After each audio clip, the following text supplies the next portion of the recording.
Hello everyone and welcome to episode 21 of Ghost of Tsushima, and we're thinking this might be a significant one because if we take a look around the world, this is sort of the second major area, this being apparently a bunch of water, I think, and with that in mind, we're down to single digits on our quest counter, so I'm thinking that this might wind up being a lot of story content, and depending on how long we go, we might wind up wrapping on Act 2. We'll see. I don't know how long some of the story missions can be. I find that this game, when you decide to sort of knuckle down and do something specific, it moves at a real swift clip. So, yeah, we'll see. I know that we've got something to help out Masako with. There might be a couple beats to her story, and then we've got some... It's not really side content. It's sort of like Tsushima stories. They're listed in the journal somehow, and we'll see that the next time that I open up the journal. But we are just up the road from our first story beat, and of course... those people. Uh-oh. Where is that happening? Right here.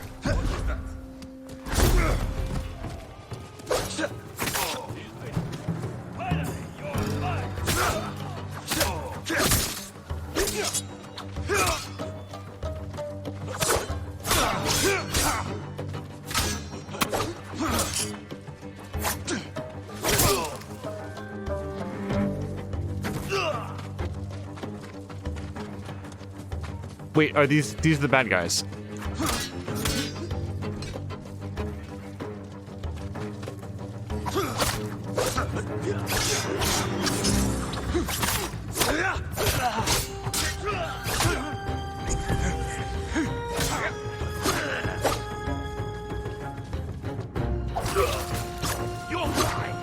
Oh, he was already dead.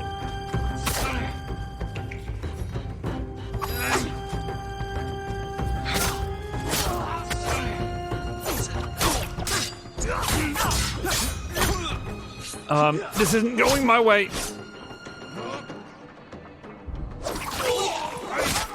Oh, okay, that went my way.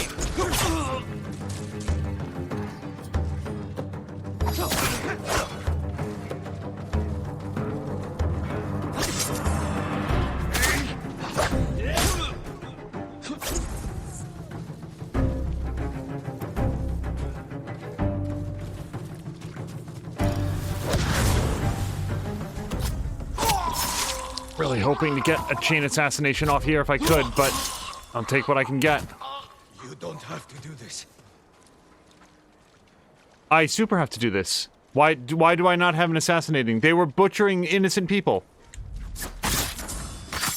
Okay, I was looking for Square to do this. Who just said that? Yeah, no, you ride into town and you start killing a bunch of innocent civilians. I am very much going to do this.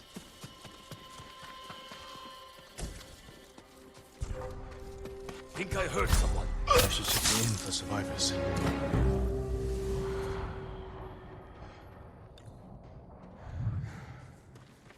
Alright, we're gonna pick up any supplies that we can. That may or may not be a lootable box up there. No, okay. Just thought I'd check. Sometimes there are lootables that look like that. Wow, an inn. Okay. Hello? Here, Save your strength. my lord. Help. Why did the ronin attack? I don't know. They forced the men here to go with them. They took my husband, Oda. Do you know where they went? They talked about going to a gorge in the north. Please, save my Oda.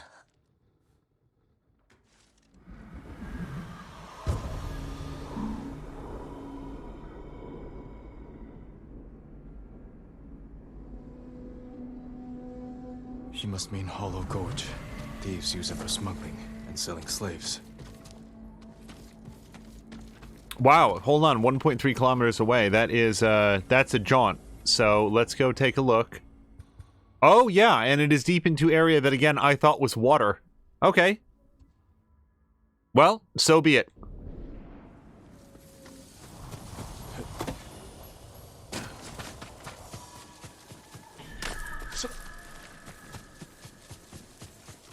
See, I was about to jump on Sora, but now we are going to look inside this granary? I don't really know what this structure is. Again, it's sort of lifted up off the ground, and we learned earlier in some of the logs that some Japanese structures were lifted up off the ground because they were granaries and it was to protect the grain.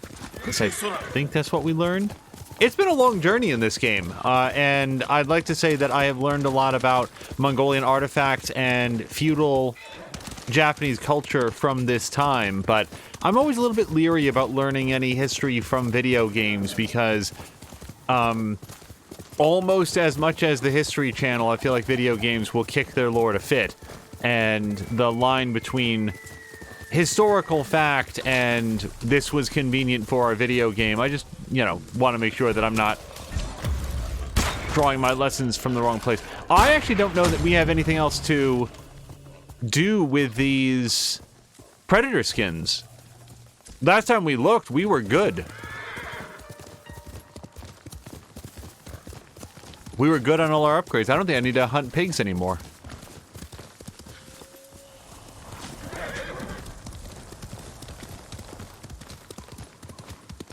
Also, let me just... Yeah, so I do want to steer clear of doing too much in Omi Village, specifically because there's another major story quest there. So maybe I'll just sidle around this... Home.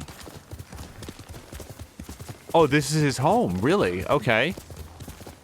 Like, Jin's original home from before he went to go live with his uncle. That's the way that I would take that.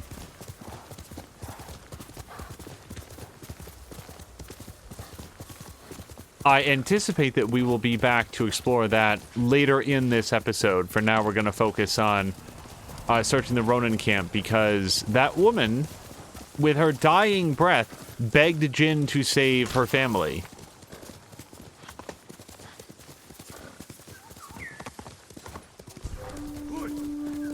I'm right here!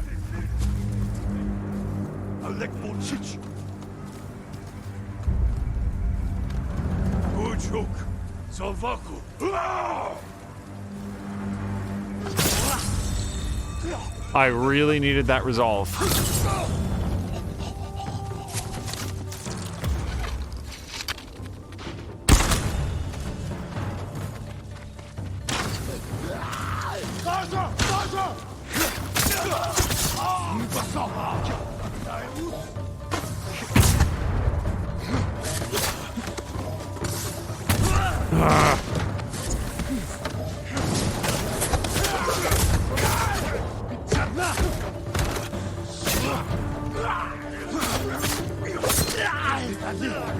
Nope.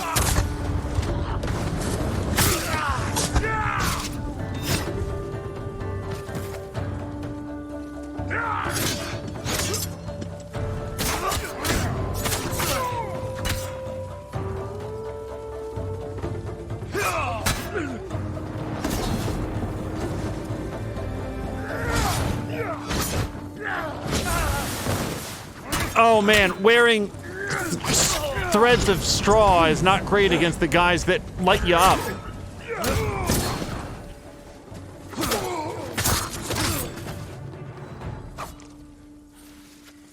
Okay, these, however, were not straw hats, so... And now Yellowbird wants a word. I want to follow Yellowbird, because who knows when I might be riding through here and notice him, and also I suspect that he's leading me to a... Yeah, just given on the location, to a singing cricket nest. Cricket cage, whatever it is. I remember growing up, like a book that was really popular was The Cricket in Times Square. A Cricket in Times Square? I think that's what it was. I wonder if kids still read that these days. My niece and nephew have never heard of it. Ah, hello to Azaric.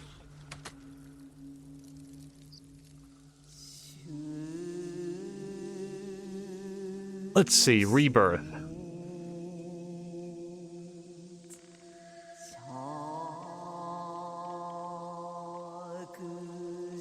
I like A Journey Awaits.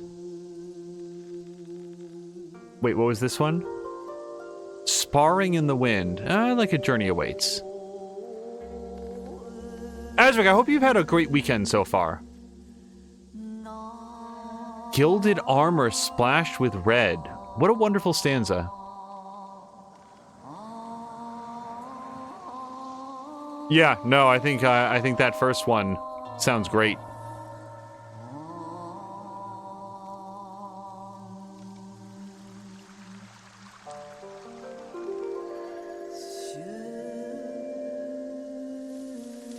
I like cleanse yourself from pain.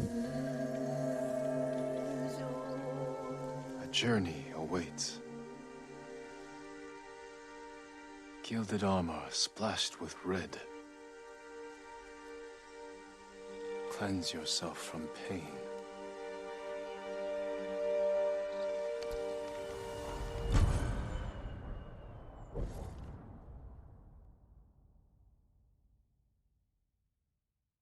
That one's okay, and it goes pretty well with this outfit, but we're going to stick with the hat on this one. Azric saying that yes, got the weekend off to a good start, got to get into the Division 2 a bit, and start the manhunt with Dweezil and April, always great fun.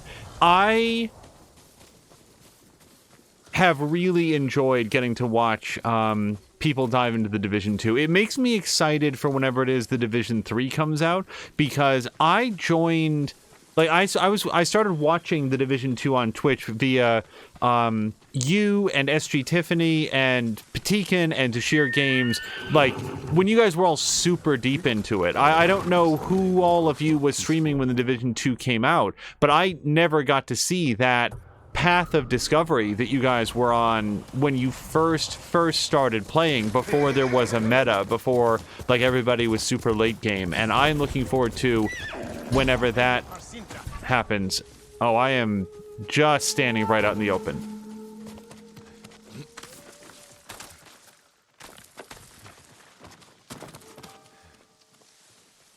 All right, I think we want to switch into our sneaky gear. So let's go into our sneaky outfit. Yes. Azric saying The Wolf Among Us is on sale for $4, so we brought that today. Plans on playing it Monday since he's off. Never played a Telltale game. It'll be my first time. And, like, I want to be careful about not overselling it, but I think that you picked a very strong one to begin with. It's not to say that if The Wolf Among Us doesn't land for you for some reason that you shouldn't try others, but I think The Wolf Among Us is widely considered to be one of Telltale's sort of strongest all-around works. If you are particularly into Batman, you should check out Batman. If you were a fan of the Back to the Future movies, then, their Back to the Future game is good. But in terms of, like, just franchise aside, is this... Hold on a second. Setting aside matters of franchise, I think that The Wolf Among Us is well regarded.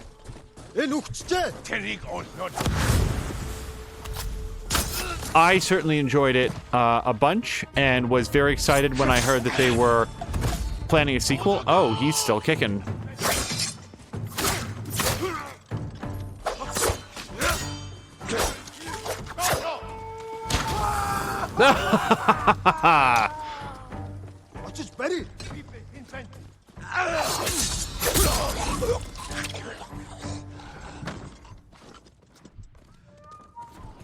Allegedly, now the sequel is still happening. This is something that I think Drienne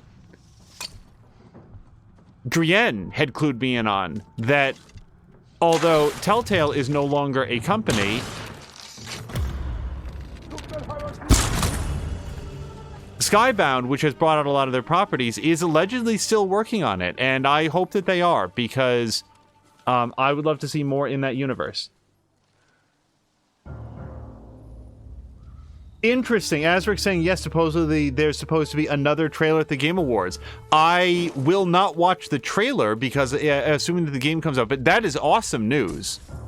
I really thought that was done. I thought that when Telltale went under, like, that was dead and gone.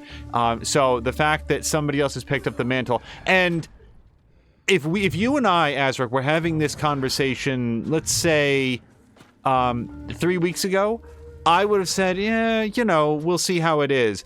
But I am currently, haven't talked about this too much, but playing through the final season of The Walking Dead, and I'm not going to say anything about it at all, except that in terms of quality, so no story content, I promise you, in terms of quality, it is really, really strong. So whatever was happening in the world of Telltale or Skybound, it in no way negatively impacted the development of that game, and it makes me...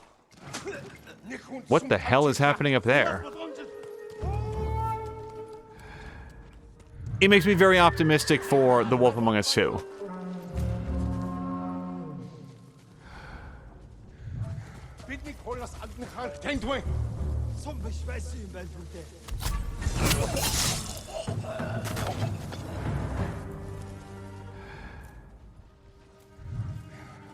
So there seems to be an altogether separate antagonist here.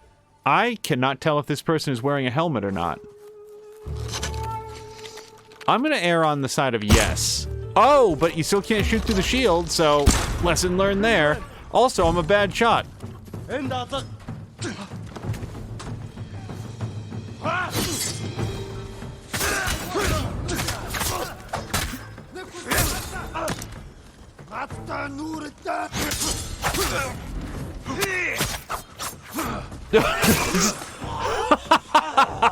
I tricked him by flailing around like a fool.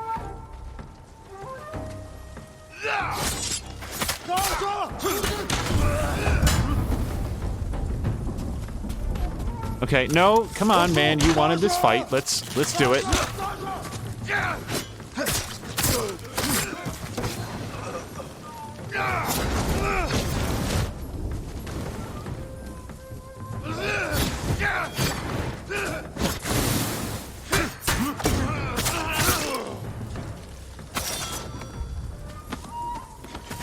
I will say this, Azric, I highly recommend that whatever that trailer is, that you also do not look at it, because without having seen it, I would have to assume that there will be reveals about what characters are and are not going to be in it, and that might influence what your expectations are going into the first game. So I would play the first game through, and then never ever watch the trailer for the second one, at least not until after you've totally finished it. And even then, I mean, why do you want to watch the trailer for something you've already finished? I've done that on occasion.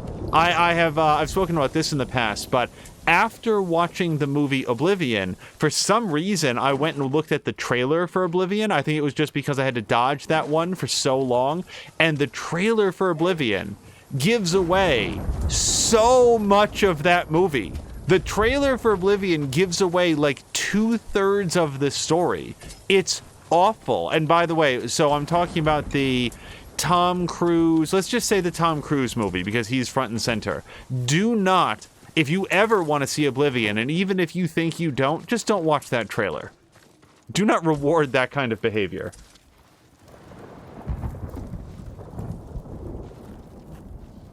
Okay, Azric is saying that when he went to buy it on Steam. Yeah, let's see. So there is a Steam sale going on right now. So, off the top of my head, the best Telltale games to consider. And Azric, you may have been watching a bunch of Mia play through The Walking Dead, and if you've seen that, I don't know that I can recommend playing it in good conscience, because so much of that game is in the discovery and not knowing what's going to happen, and I just cannot envision wanting to play it or having a good time with any Telltale game if I've already seen it through. But even then, I don't think that I would recommend the Steam version, because it turns out that a lot of the sort of meta features that were in the game no longer function.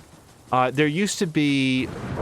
I loved the way that Telltale did this, where you would play through the game, and then after you were done with an episode, it would go to a stat screen that sort of outlined the major decisions that had been made, and it would compare the percentages on what you chose. It would compare your choices against the plurality of other people. Say like, oh, you chose this and 30% of people chose this other thing and 20% chose this other thing. So it sort of like give you a breakdown on what most people chose. And it was always really exciting to see, like there would be times when I would make a choice that I felt absolutely confident on, and then find out that I was in a small minority on it. Well, those features don't work anymore in the Steam versions of that game. I don't think I need to hunt that bear anymore. We're just gonna leave that bear be. He's not bothering us.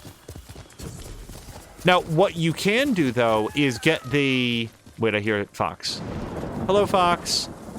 You can get the definitive edition over on Epic, and I cannot think of many, if any, circumstances where I would recommend to somebody go get the Epic game at the Epic version at the expense of the Steam version, but this is a case where I actually would, because it's not that those features are critical. They also do some other bug fixes and stuff in the definitive edition. So I would say to anyone who wandered up and said, hey, what do you think about, like, Telltale games? I would say, well, don't get the Steam version of the Walking Dead games, rather. Aim for those on... I'm sorry, what's the name that I'm thinking of? The Epic Games Store. Hello to Mia. Oh, okay, Sam Melander's saying that Steam has the definitive edition as well. I did not know that. See, I am mostly platform agnostic, but now I'm going to revise everything that I just said and say, go look to see if the Walking Dead games, if the definitive edition specifically, is available on Steam during the sale. After that, let's see. If you like Back to the Future, I liked the Back to the Future game very much for about 99% of it. And then in the... What? He said something and I did not hear it because I was talking at the same time. Okay. Well, those look like civilians, so if I'm going to kill anybody, I think we're going to kill this person first. You know what? Let me switch into my archery outfit because it looks like we might do some archery stuff.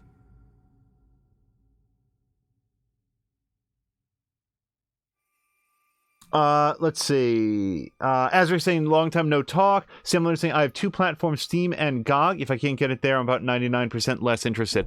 I own several games on... Crap.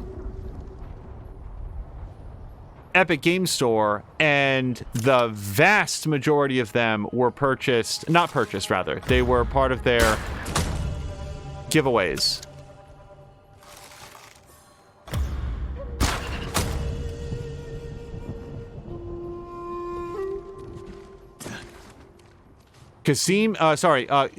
Epic is not very good at convincing me to buy games on their platform, but they're very good at convincing me to check their storefront once a week to see what's free. For example, this just ended, but they had Elite Dangerous for free.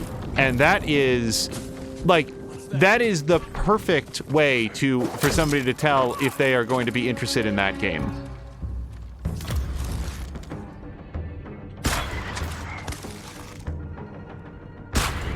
I was really hoping that guy would be dead. Alright, civilians, I'm gonna have to ask you to just remain in your seats.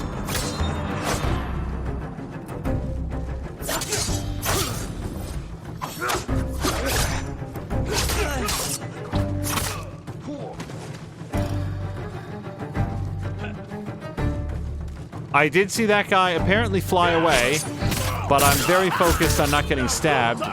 Oh, maybe he just climbed up there.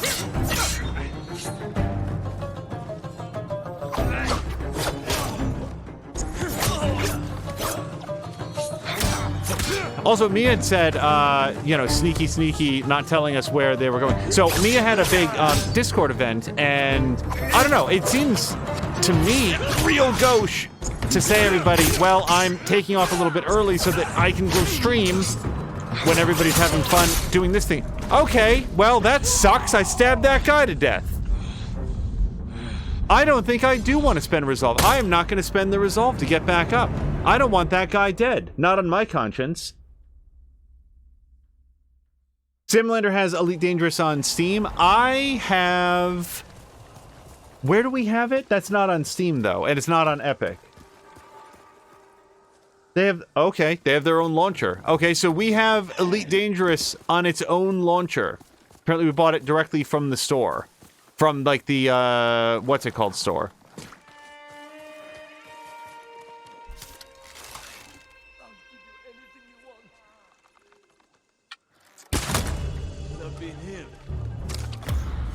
Hold on.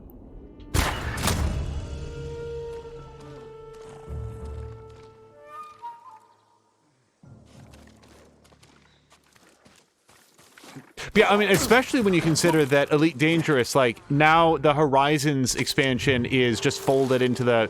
Oh, you know what? I never do this. Now that the Horizons expansion is folded into the main game... That guy, is he being stung to death, or is he just woozy? What is happening here?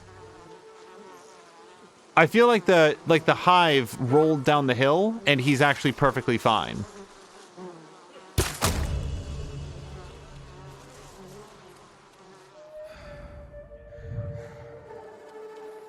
Anyway, Horizons expansion pack. Yeah, that's the one that allows you to do stuff like land on planets and so forth that everybody really hates doing, and I've never understood that. It seems to me like there's a lot of cool stuff that you can find landing on planets and driving your little buggy around.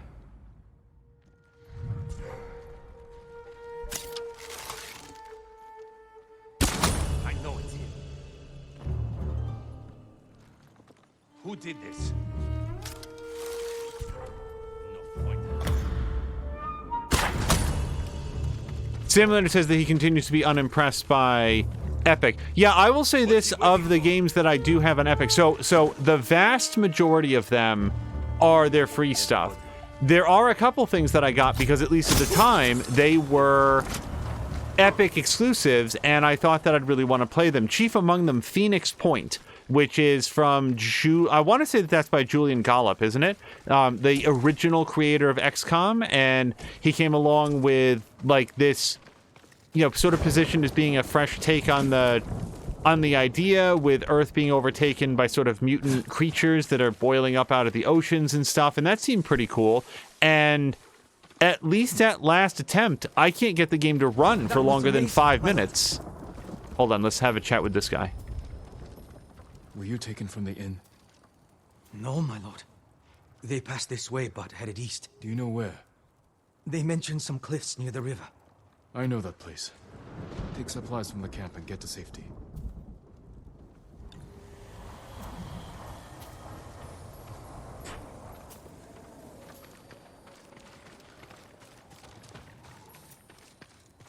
What happens in Phoenix Point is, and it's been a while since I've tried it, so maybe this has been patched. I start the game, I go into, like, the first mission, which is just a little bit of a tutorial on how to, like, move your units and fire and stuff, and either during that mission or immediately afterwards, the computer just dumps to desktop. There's no error message, there's no log, it just, boop, it's gone, and it just closes. And yeah, it's no, it's not early access, is it? No, that's a full release game, and I can't get it to run. Now, it has been patched a bunch since then, like I said, so maybe that is no longer as much of an issue. I'm gonna steal their horse. Wait, what was that on the ground? You would, please. I was gonna... Oh, no, Sam Lander was saying that Elite Dangerous is what he has on Steam. Because I know that Phoenix Point is coming to Steam very soon, and it's going to be like the complete edition or whatever. I don't know. But that is that Phoenix Point, or is that some weird thing with the Epic launcher? Those are the cliffs where the Ronin went. Stand and fight me! I don't know why I decided to do this. I hope everybody enjoys watching me lose all my health here. Because Ronin are really swift, and I don't think that I can do this. Okay, that was fortunate. Probably the first time that I've beaten a ronin in a standoff.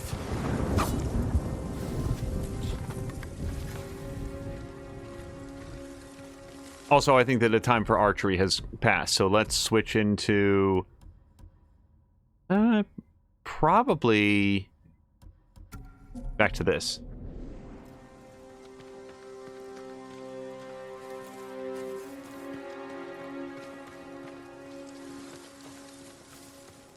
Yeah, Mia had asked about Elite Dangerous for, like, game night, and I still struggle with, like, that as a concept. It's not that it's a bad idea, it's that it would be like playing Microsoft Flight Simulator for game night. It's so freeform that, like, I think that there could be a lot of fun in getting Feecrest and Fox Eyes and Chivalry and Mia and all together in a squadron or doing some multi-crew stuff.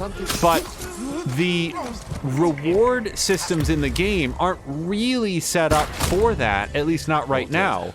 Should free the men. I will go free the men. They never stood a chance, my lord. That guy. You're safe now. Thank you, my lord. These ronin deserve death. They killed innocent people at the inn. I recognize some of them. They used to serve Clan Yarikawa. Survivors of the rebellion. And still traitors to their own people. There are more of us nearby. The ronin took Hoa, Hyoe, and Oda. Then Oda's alive. If any were killed here, tend to the bodies, and then go somewhere safe.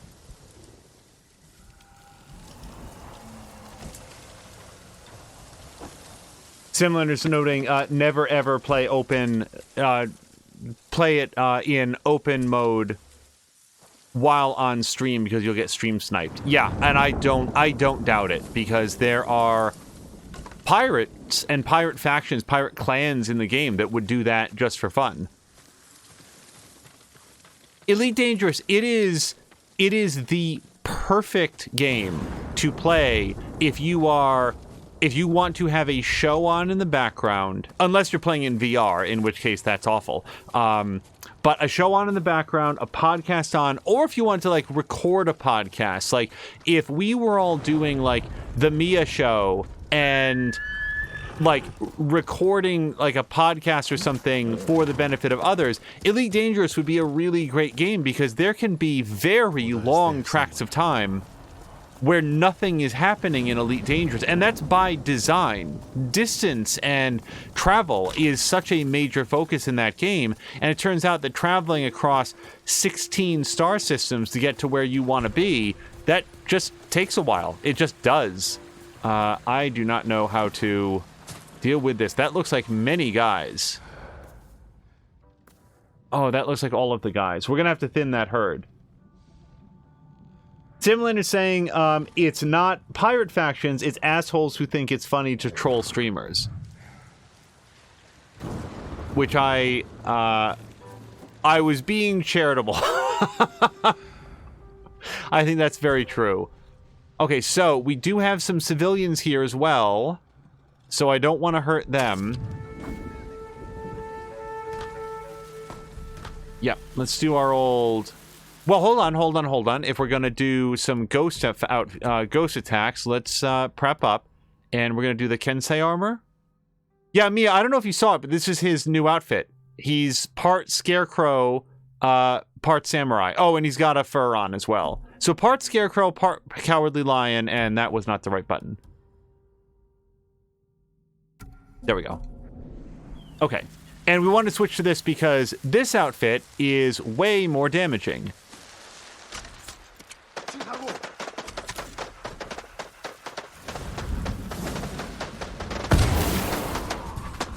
You're finished!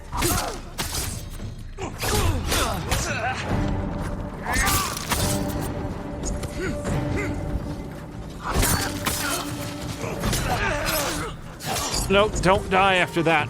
Come on.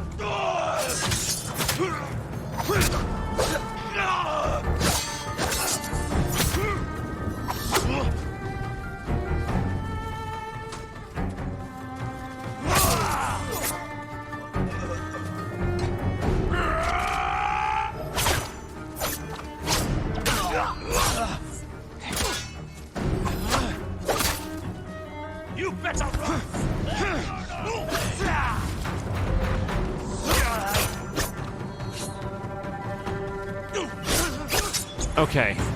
I am not doing well against these guys tonight.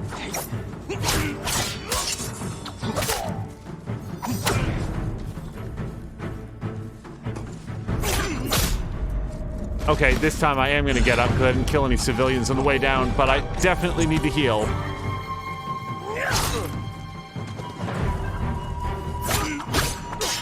Jesus Christ! Hold on, wait.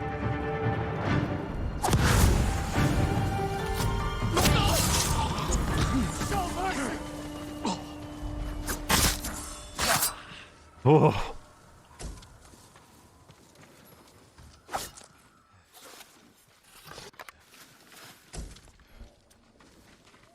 Okay, is there more stuff? Oh, also, this is not the maximum level of this outfit because we ran out of supplies, so there is more yet to come. My lord, please, you must hurry to the inn. My wife was wounded. I spoke to her. Is she? Her final thoughts were of you. Oh no.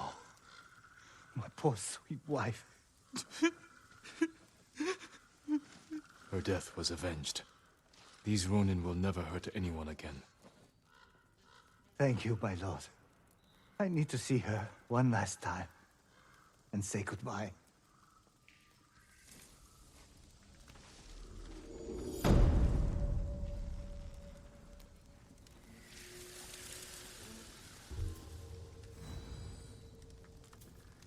Once we get a second point, that's when we're going to spend that one. I think everything that we want to have right now costs 2. Okay, Charm of Dual Destruction 2. Let's double check, but I think that that might increase the percentage chance to do double damage.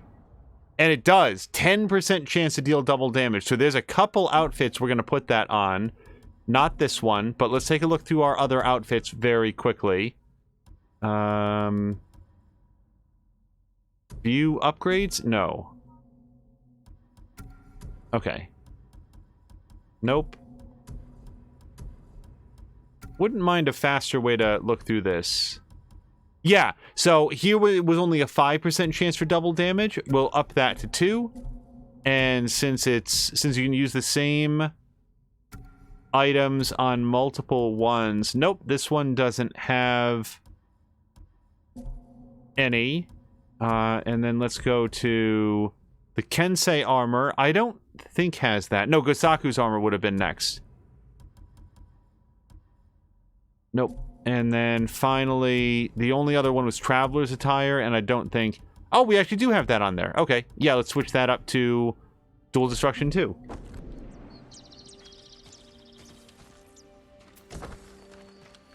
And actually, I don't even know that Microsoft Flight Simulator is the best comparison point for Elite Dangerous, because I do not know what happens if you crash your plane in Microsoft Flight Simulator. I assume, now that I think about it, that you just get into a different plane. If you blow up your ship in Elite Dangerous because you're messing around or like trolling with your friends, and you slip up and you know, catch the eye of system security, they blow you up and suddenly you're in the whole 11 million credits.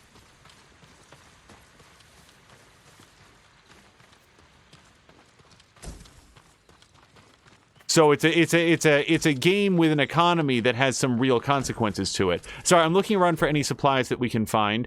And with that done, yeah, so we're going to go find whatever this is. If I was to guess, it's going to be a bamboo strike or something similar.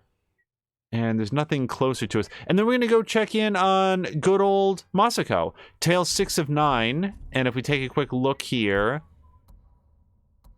Yeah, we've only got a couple things left, so that's where we're headed next. Hello to Tashir.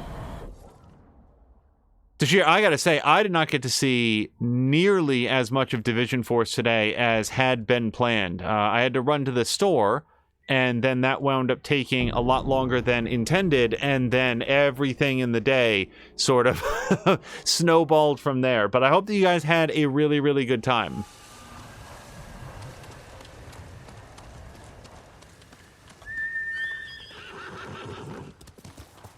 Also, Tashir was sort of like looking down the path and saying that it sounds to me, if I followed the conversation correctly, that Cyberpunk is going to be like real high on his list. Like he's going to jump in and do that immediately.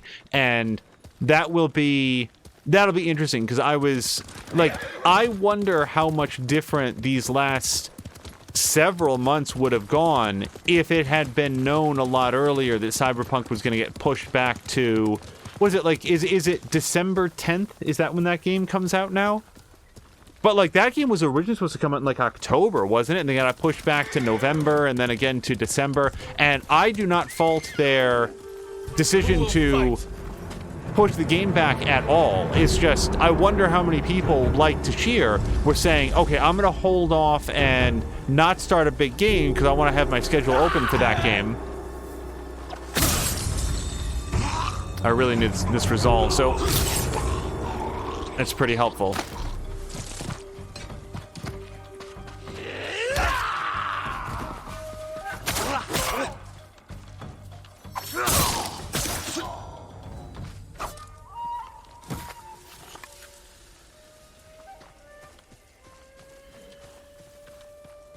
Yeah, I think Cyberpunk is going to be very difficult for me to choose not to play right away, but I also feel like a lot of really big open world games that we know benefit from post-release patching, that it will be a better experience for me if I wait a while on that. Also, sorry, I'm trying to remember. We're trying to get over there. So there's new information about something that I talked about in the last stream. I'd said about like Watch Dogs Legion, like, when is that gonna be fixed? Like, what's the plan on that? Well, it turned out that either at the time that I was saying that or very shortly thereafter, Ubisoft made an announcement on that. And they said that they are delaying the release of the big, like, online multiplayer stuff that they're planning to do for Legion so that they can start with patching up some of the most egregious issues and adding a manual like save game button, because again, people were having issues with it, with save game corruption, so they wanted to be able to save their game manually, so that'll be very helpful. And then after that, they're going to do some big performance patching and try to fix up some issues, you know, do an optimization pass on the game. So that is coming. Ubisoft is doing their Ubisoft thing where they release a game and then figure out what's wrong with it after the fact. But hey, at least it is going to be patched.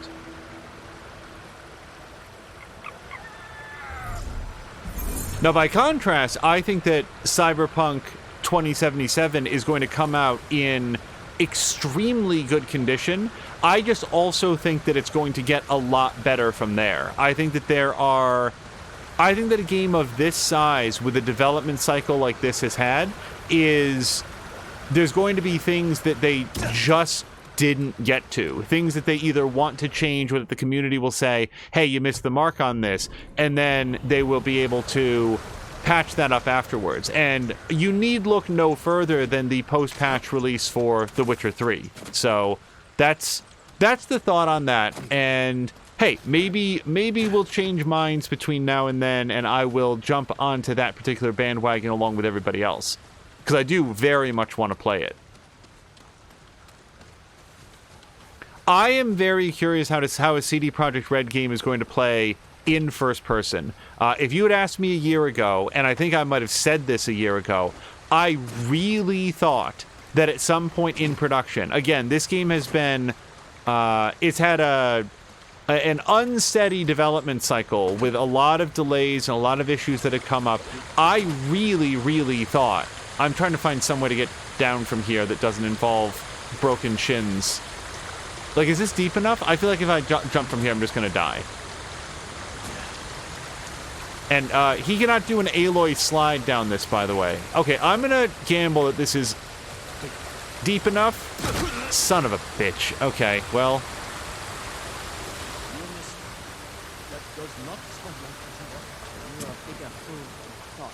Jin, a word, please. I'm coming, Masako. I will be right there. I'm following the directions of a small avian. I have no idea what he was leading me to either. Okay, let's go talk with Masako. Oh, and by the way, just to set the stage, because actually I could use a bit of a refresher as well, exactly where we left off with her. The hunt for the conspirators who murdered Lady Masako's family has led her to Kubara. I will meet her there.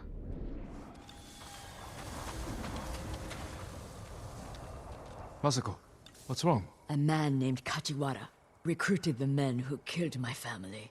His name is on the list. He lives in this prefecture. That monk knows where, but he won't tell me. Junshin means well. I'll talk to him. Yo, dude, you have to tell her who murdered her family. Junshin, it's good to see you. And you, Lord Sakai. Lady Masako and I are looking for Kajiwara. You know where he is. She accused him of terrible things. I fear for his life if she finds him. Masako has good reason to believe he recruited the men who killed her family. He would never do that. He is a humble fisherman, a loving husband and father. I think she is blinded by rage. Junshin, I need to talk to him. As long as it is just talking.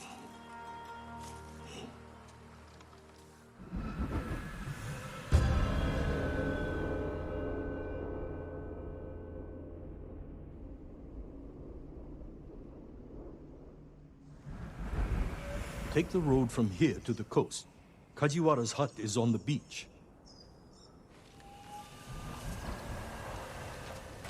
Well, We'll take the road to the coast. thank you for your help, monk. Peace be with you, Lady Masako. I can't imagine what you said to Junshin that I didn't. He doesn't even try to hear me. It's like talking to a stone. I think he's afraid of you. Afraid? Why? You can be intimidating. In our world, that is not a bad thing. We're hunting a cruel and vicious man. He was a retainer for our clan. Dependable and skilled, but quick to anger. We excused his behavior until the day I caught him beating his wife and daughter. The coward, hurting his own family. I dismissed him immediately. I offered his wife and daughter refuge in our house. Within a day, they'd gone back to him. It's not always easy. Especially when you think they'll change.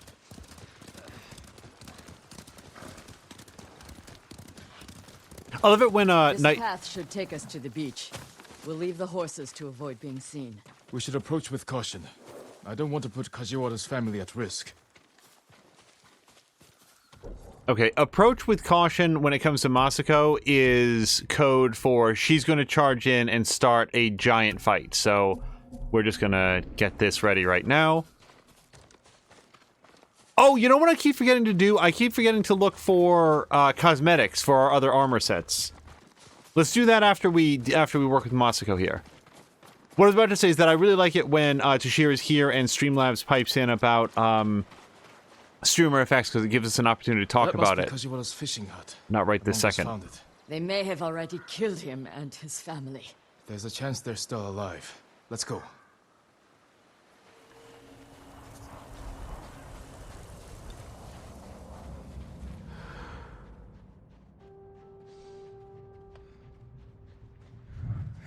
Okay, there's a guy down there on the pier or whatever. I lost my opportunity. This is not this bright yellow clacking bamboo armor is not my stealthiest set. But yeah, if you are playing a game where the inbuilt soundtrack is a little bit less central to the experience than this one is, I would like you to check out streamerfx.com because, oops.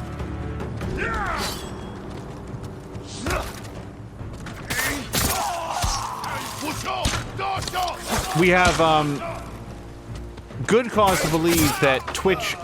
Oh, hold on, it's tough to have a thought when people are shooting fireworks in your face.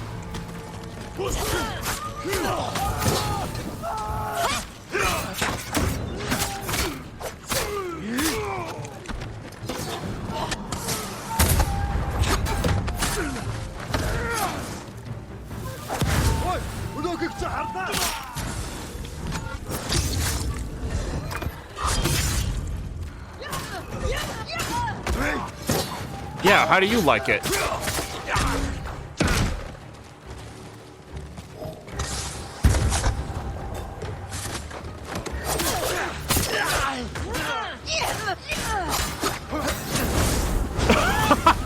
Oh, he's so unimpressed by my spins. I don't see any more Mongols. Let's check the house for Kajiwara and his family.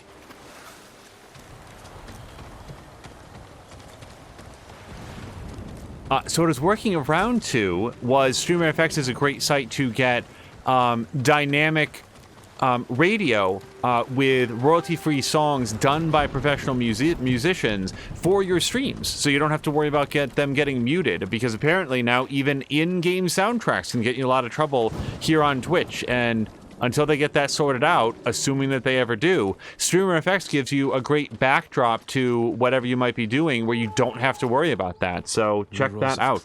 Not cloth, silk. More than a humble fisherman could afford.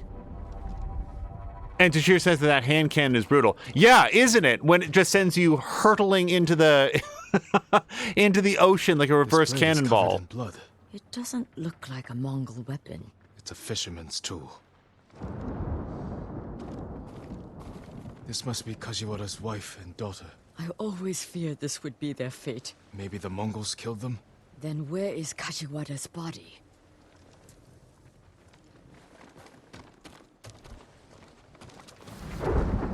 Masako, footprints.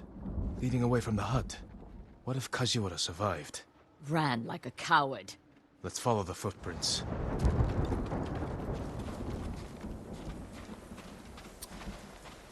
Okay, took me a second to pick them out of the sand. Here we go. Kajiwara! Lady Masako! The Mongols attacked my wife and daughter. Quiet, snake! We know you killed them. Out of love. Better me than the Mongols. It's what they wanted. Sick! Jin! You recruited the assassins who killed my family! Who hired you? Tell me, and I will end you lovingly, like you did your wife and daughter. All I know is, he understood. Understood what? How it feels to be ruined by you. How I was driven to poverty. The toll it took on my family.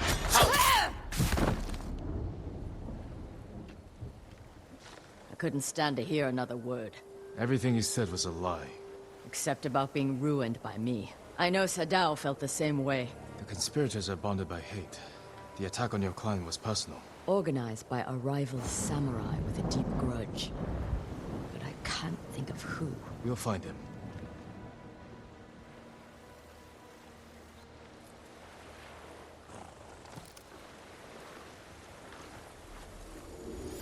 I've been talking about this armor set like it's made of bamboo. It may not be. I don't know. I'm just sort of thinking about, like, what they had around. It could be yew wood or something else. I just feel like we put a lot of bamboo into upgrading it, so maybe that's where that's coming from. Okay, Charm of Ferocity is a moderate increase to melee damage. It's okay. You know, nothing that I'm gonna rewire all of my things for. Okay, so now we've got another Masako story, and she's out here, and I can't quite fast travel directly to her.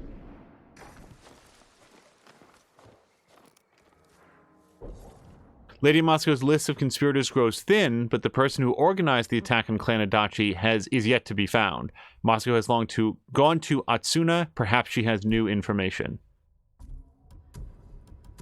And I did get a second point, so let's do two things real quick. I'm going to switch to Traveler's Attire.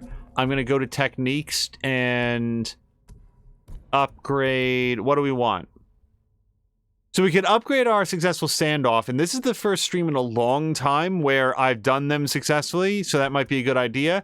Or reduce concentration cooldown by 30%. We're going to use that, because boy, is that a lifesaver when you have guys kind enough to funnel towards you along a very narrow arc that you can arrow them to death. And then the other thing that I want to do is go pick up some cosmetics for our armor sets, and we might as well stop by the gift altar while we're there.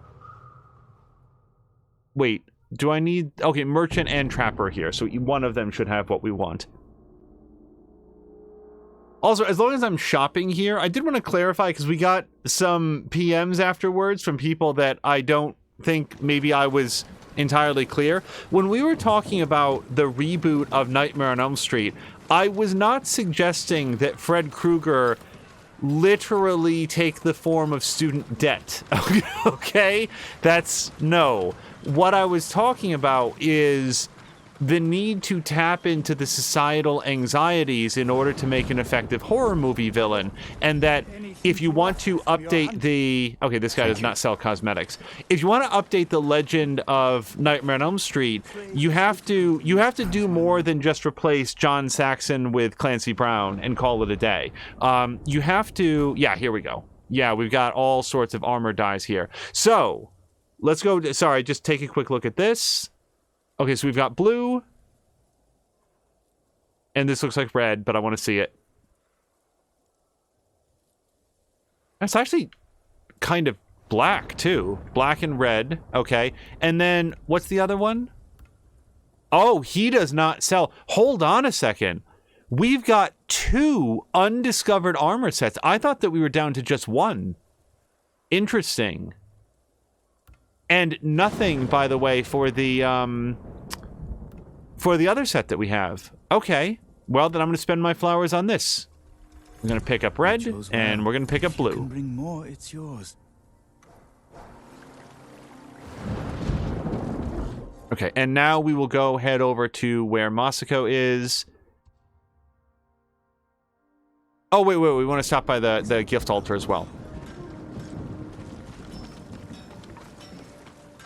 What I was talking about is that young people and millennials today, like young adults and younger, they're not concerned about some satanic panic. They're not concerned about indiscriminate violence from random strangers that are coming into their communities and just butchering people like Michael Myers. They are, I would suggest that a lot of societal anxieties today are caused around people that are from just slightly outside their community, like, say, the police force. That's been a major story here in 2020 of people protesting against totally unnecessary and indefensible police violence. What is Yellowbird trying to lead me to? This was unexpected. Hold on a second. Oh, he's just having a larf, is he? I'm gonna go down here. Anything? No? Just taking off? Just leading me to a beautiful glade with no collectibles in it. Fair enough. Also, in addition to, say, mistrust of local authority figures like the police and politicians, also a mistrust of the previous generation and the feeling of being totally abandoned by the previous generation and left to fend for themselves while simultaneously having their parents and older sneer at them for not working hard enough in order to make their way forward. Yellowbird really wants me to come over here. Okay, hold on a second. Let me look around this structure real quick. So, here is... so the original tale of Fred Krueger was that he was a child killer who got off on a technicality. So again, a violent, brutal guy who escaped punishment by the authority figures. Can I... No? Hold on a second. I'm trying to find something to grapple up to, if that's even a thing here. So the system failed the parents, so the parents decided to take it into their own hands, and they killed Fred Krueger, and that decision came back in a form that was going to haunt their children, because Fred Krueger, the child killer, was now away, now hunting them in their dreams where their parents couldn't stop them. Their blind vengeance did not solve the problem, and as a result, now their children are paying the price. Okay, so we all understand that. The movie that we got Satanic Panic is the name of my next album after Eric Magneto. I think we'll all look forward to that. The movie that we got, the big update that they did to it was, well, what if Fred Krueger wasn't a child killer? What if he was a child molester? Which, as many people, including me, I think, have pointed out, opens up kind of an uncomfortable question about if Fred Krueger is a child killer and then he's still alive after death, it makes sense that he might continue killing young people. If Fred Krueger was a child molester, it would make sense that after death, he wouldn't then change his MO to killing them, right? But the thing is, literally no one wants to see a movie about that, so they just randomly changed him to being a murderer, which doesn't make sense given his backstory. So they added a twist or an update to the lore that doesn't really work. It doesn't add anything to the story, and it just raises a bunch of uncomfortable questions that we actually don't want any answers to. So that's not a very good update to the story. Oh, hold on.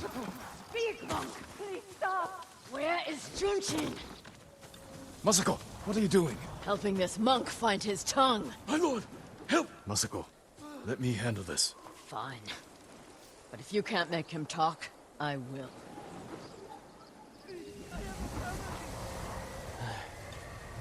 I thought she was going to kill me. No harm will come to you. What do you know about Junshin? Junshin was helping survivors at Red Leaf Temple. But I hear the Mongols raided it. Then he's in danger. We will find him.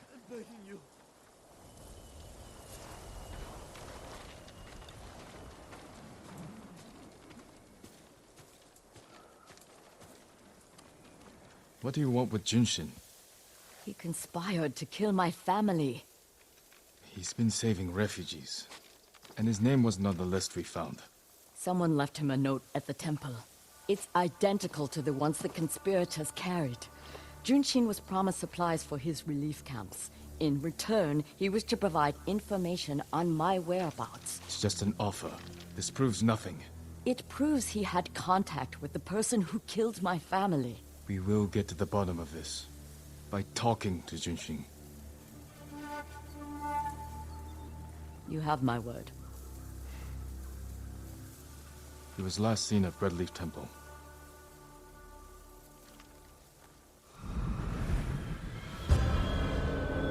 So Geek Pantheon is saying you're spot on with the Nightmare on Elm Street reboot. I think thematically what could work for a horror movie is an existential lack of a future. Yes! Let's go. Wait for me. Keep up. Hold on a second. We might get more dialogue here. I wanted to read through the rest of that as well. Whether it be student loan debt, climate change, economic collapse, or any one of the other elements that's going to make it the next 50 years a hellscape on Earth, tapping into that general fear that the world, as we know it, is going to disappear sometime soon, could be an effective horror theme for the millennials and Gen Z. Absolutely. Let me deal with him. Remember, we agreed to talk to him. The men who killed my family talked with their swords. Masako, you will not kill Junshin until we're certain of his guilt. Your father was murdered. Did you talk with his killer? No. Lord Shimura tracked him down and collected his head. You've had your vengeance, Jin. Don't stand in the way of mine.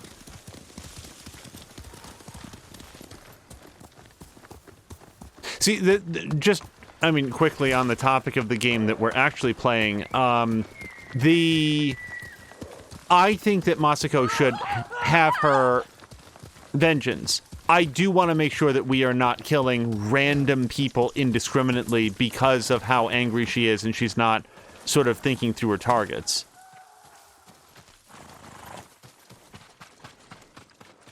I think I'm going to want to be wearing something different when we go in here. Let's, I'll tell you what. Let's go into Gosaku's armor, and we're just going to mix it up here. And oh yeah, let's wear blue, because she wears blue.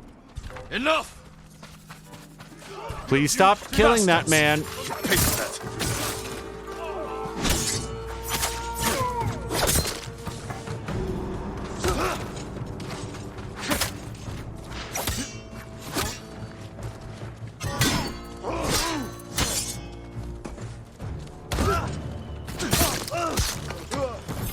Oh! Ow. No. Jin, stop posing, please.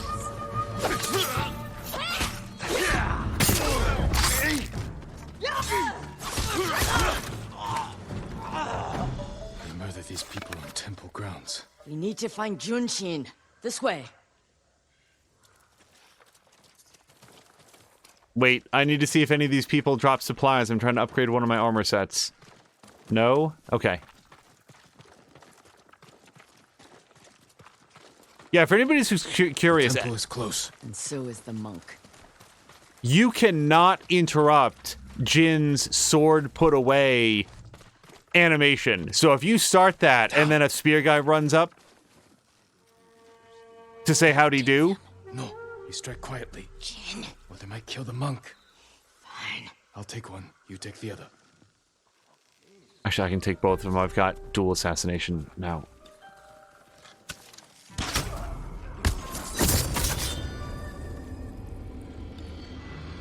Guard the exits. Just get that monk.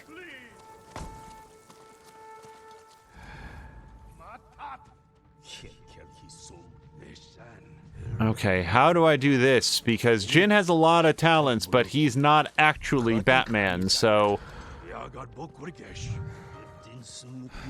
My best plan is... Oops. My best plan is firecrackers and black powder bombs. So let's make that as effective as we can.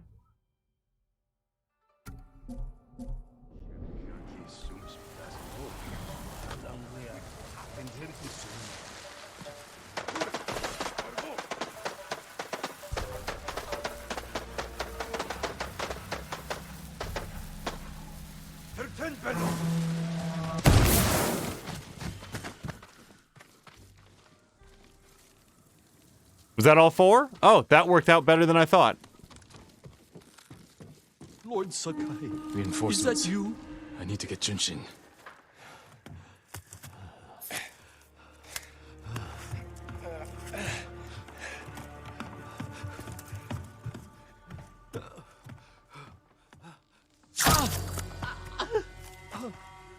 Masako! Stand aside, Jin. You betrayed my family. Run! If we fight, Mongols win. They already won.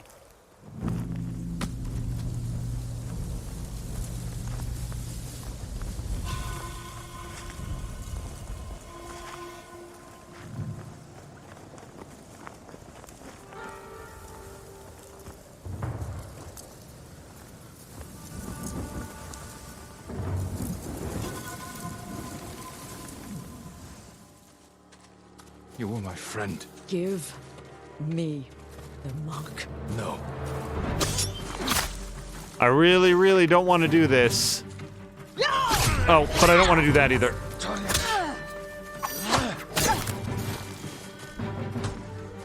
Oh boy.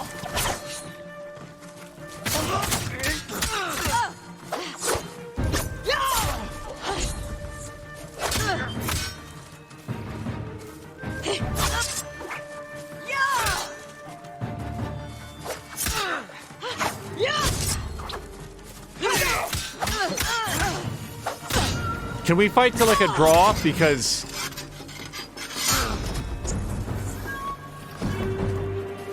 You are defending a murderer! We agreed to talk to him. Talking never works. You promised me.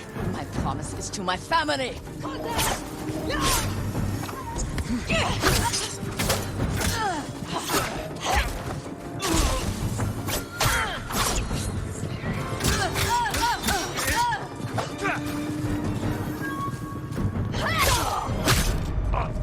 okay, we got one shot at this, and it's not a great shot.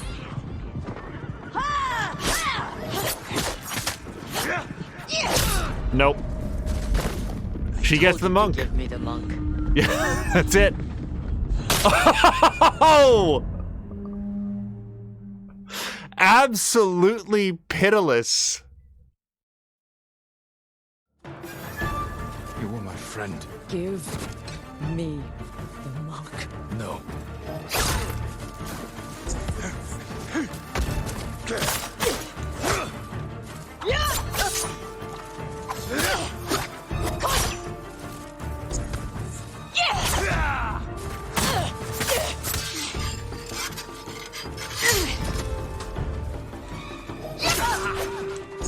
You are defending a murderer! You agreed to talk to him. Talking never works! You promised me. My promise is to my family! I don't know that I have an answer for her. Brought Well, this I on do have one. yourself. I'm gonna have to switch to different armor.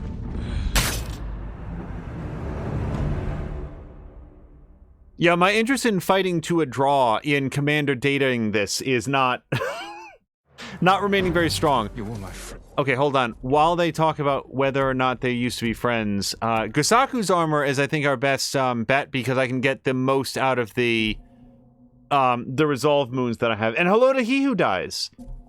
Give me the monk. No.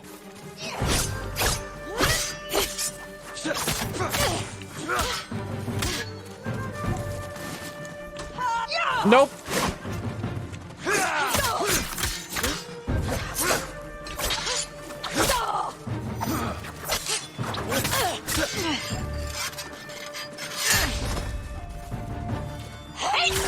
You are defending a murderer! We agreed to talk to him. Talking never works!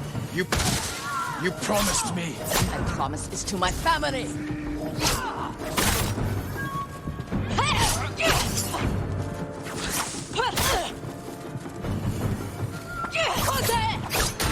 Jeez, she's fast.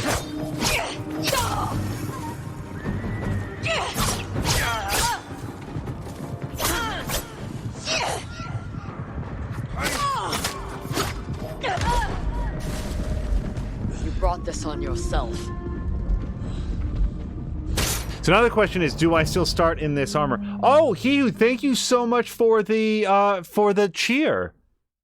He says, I didn't forget you either, my friend. Thank you for all the amazing streams and fantastic, amazing commentary. Hiyu, I appreciate that very much. As I think you know, contributions are never required. They're very much appreciated, and mostly I'm just glad that you had a good encounter, good experience with your training at work. That's all going well. Defending a murderer! We agreed to talk to him. Talking never works! You promised me. My promise is to my family!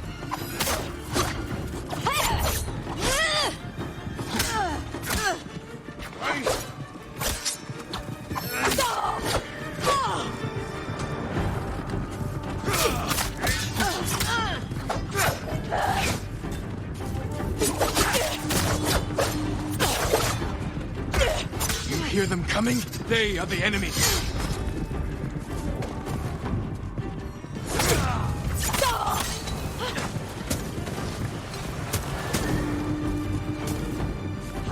Oh god, she's so fast. Stop.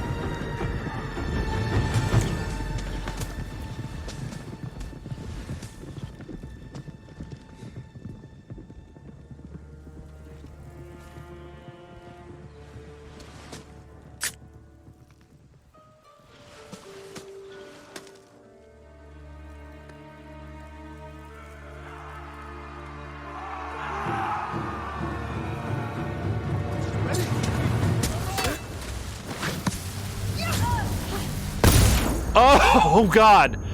I can't see anything.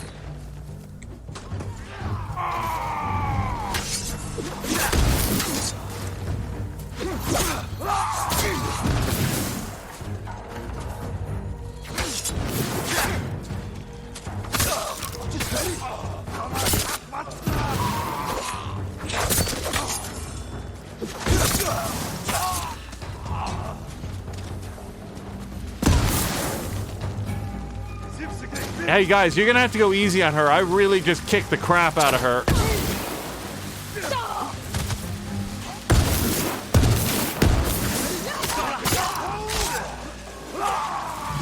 Nope. And she, me, by the way. Like, neither one of us are doing that well, so it's not really the honorable combat you might be thinking of.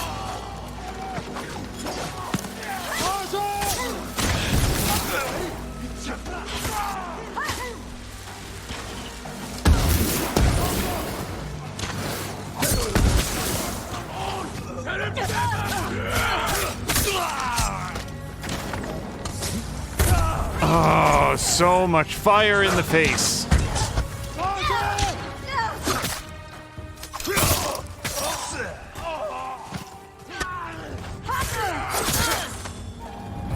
Jin,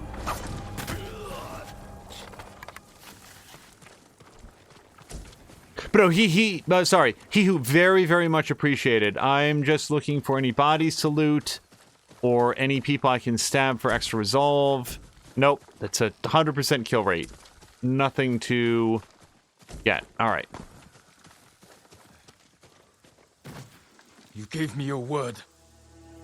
when I looked at Junshin, all I saw were my dead grandchildren. Their faces after being cut down. And you were protecting him. So you tried to kill me? Have you lost your mind?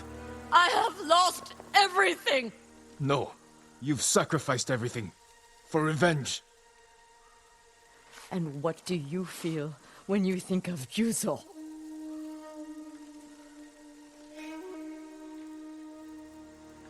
We can't let anger consume us.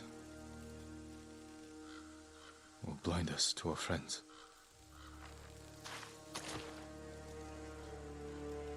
You still trust me? Junshin won't get far. We can track him down. Masako.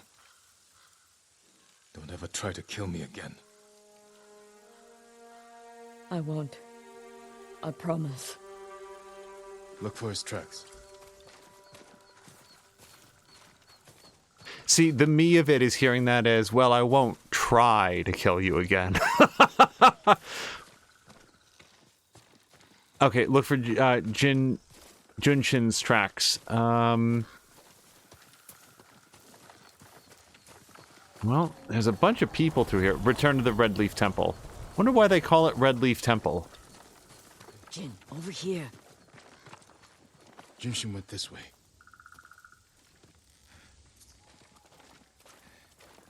So, how badly was Junshin shot in the face, do we think? Was that Looks like just... he ran into the woods.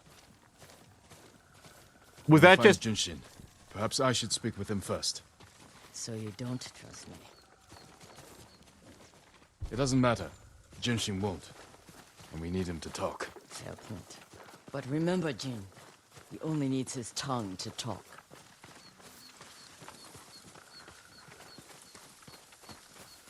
Now I forgot what I was going to say.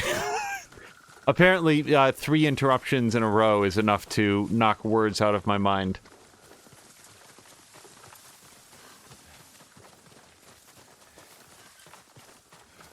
I do intend to finish. Don't kill me. Oh, right. Do we think that her arrow, like, took his eye or something? Was it just, he looks okay? Who offered you supplies in exchange for information about Masako? She called herself Lady Hana. Liar! Masako, wait. Who is Lady Hana? My sister. She was massacred with the rest of my family. She visited me 2 nights ago, wore a crimson kimono with a golden sash. I remember. She smelled of chrysanthemum. No. I never told her anything about you. I swear it. Leave us.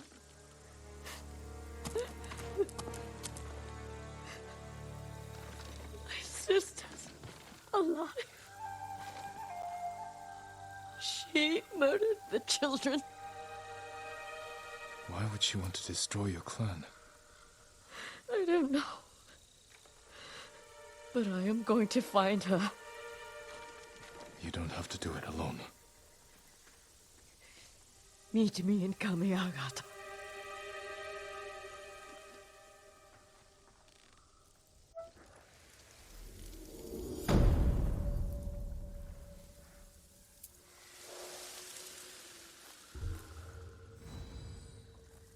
I cannot think of... Maybe I've just led a charmed life, but I cannot think of anyone I've ever met or could ever conceive of meeting. Clan Armor Die. Wait, for which set? Oh, okay. Looks pretty good. That I would want to kill their kids. Especially not family. Didn't Oh, and let's for sure switch back. So, yeah, so I think that broadly speaking, the point that Dr. Wolfula was going after when he said that horror... No, I don't really like the hilt on that one. Let's go with this one.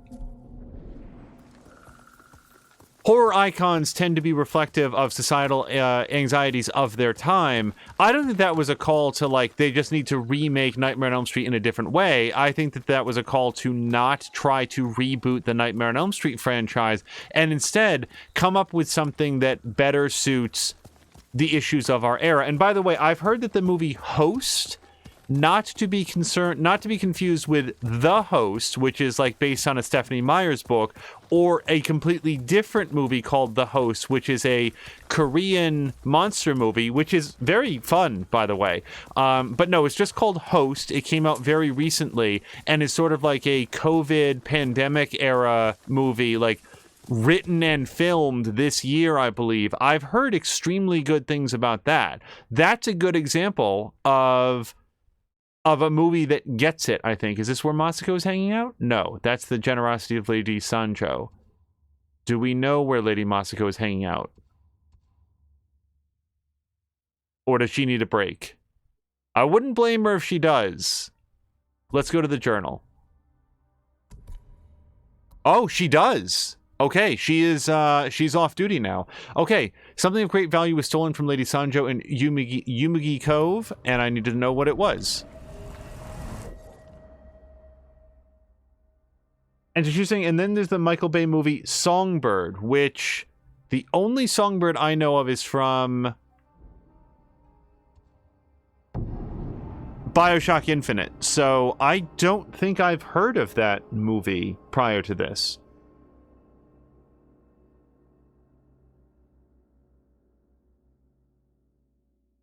But if you did want to remake, if you did want to reboot the Nightmare on Elm Street franchise in the modern era, they just did it badly. And as I was saying in the last episode, it wasn't Jackie Earle Haley, it wasn't Mara Rooney and her open contempt for the role that she got and stuff like that. It was... Okay, so she's upstairs, or the version of this that I want to see is upstairs. How do I get up there? It was the movie's just like flailing attempt to remake a movie from the 1980s without updating it in sort of a smart way. And I did have at least a clumsy thought on how that could be done. So Tashir's going to DM the trailer, and I will take a look at it afterwards. Welcome. May I offer you tea? You want to share a drink with me? Not really. I'm just being polite. But I do want your help. A map was stolen from me. I need it back. Kenji speaks very highly of your I won't skill. commit crimes for you, Lady Sanjo. Even if Kenji is a friend of yours. So we're clear. The map marks the locations where food is stored. This is how I feed Toyotama's people. So you need me to find the thief? Oh, I know where he is. Hiding in a gambler's den by the Three Paths Well. I just need you to retrieve the map. I'll see what I can do. But if you're lying to me... Lord Sakai, I am nothing if not honest. Just ask the last man who questioned my sincerity. You'll find his head covered in flies out back. Okay, well, now that our conversation is done, you can dial the mist in here back up.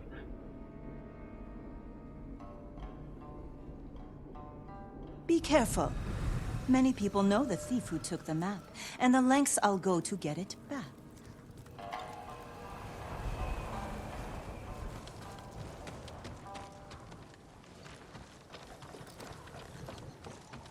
So there's a different quest here, a golden quest, which is for his main story, and that we are going to leave untouched for now. Instead, I'm going to try to work my way out of Umugi Cove. Umugi? I feel like I'm not quite getting that correctly. Hiyu is going to go get some gaming in himself. Hiyu, thank you so much. Thank you for stopping by. Thank you for the cheer, and Thank you for all of the Star Wars Squadron streams that you've been doing, because frankly, you're the only person that I've seen on Twitch that has been like going deep on that game. I feel like Star Wars Squadrons is both a game that was well received and that people liked, and that almost everybody moved away from very quickly. So it's been a lot of fun getting to watch your streams of it.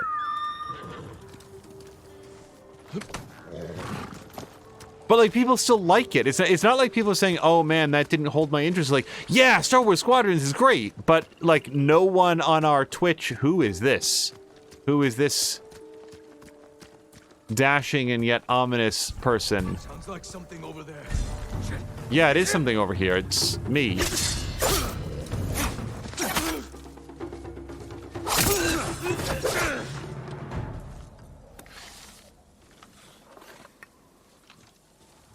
Oh, so they added the 2 new ships. If I can, sorry, I don't want to keep you, Hihu, but what? So I know that they were adding a B-wing. What was the Imperial ship that they added?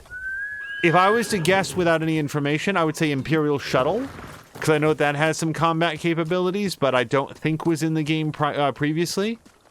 Or Imperial Assault Craft. What's it called? It's not a TIE anything. It's basically like one of those tri-wing fighters, but more built towards heavy fire support. At least it was in TIE Fighter. Oh, TIE Defender. TIE Defender I wasn't such a big fan of in the TIE Fighter game, so I've never played Star Wars Squadrons. But TIE Defender in TIE Fighter felt overpowered. Now, this is a different game from different developers, and they're not beholden to any sort of crazy canon, but I just didn't enjoy the TIE Defender as much just because it could do everything. It was mega powerful. I like the TIE Bomber a lot. You're basically flying an unshielded craft that is absolutely devastating to frigates and small class capital ships, provided that you can get in close enough. And for that, you're relying on TIE fighters that are also unshielded, so those were always a lot of fun.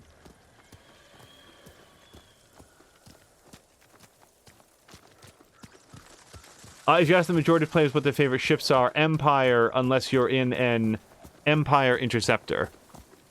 Is that the TIE Interceptor? Because that's another craft that I really like. TIE Interceptor is basically at least in TIE Fighter, it was... I'm talking about a very old Star Wars... Rebel Interceptor.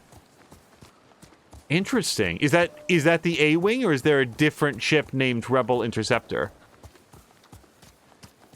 In TIE Fighter, which is at this point a decades-old flight simulator set in the Star Wars universe, if anybody doesn't know, you fought on behalf of the Empire, and you were sort of part of a secret order run by the Emperor, and I want to say it was set around the time of Empire Strikes Back. Can I stand off these guys? A-Wing, yes.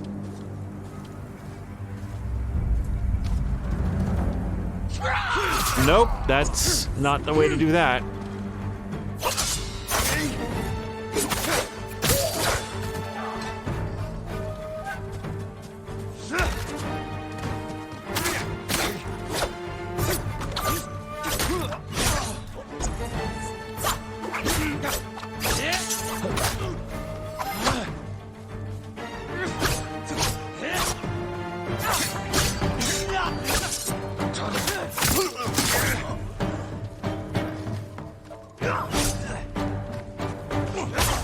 Oh, God.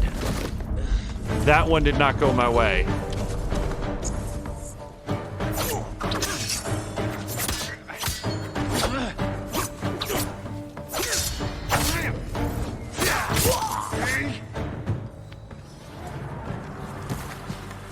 Yeah, without having played it, I kind of feel like my go-to ships would be the bombers. I would have a lot of fun in Star Wars Squadrons flying either the Y-Wing or the TIE Bomber. Those were always my jam.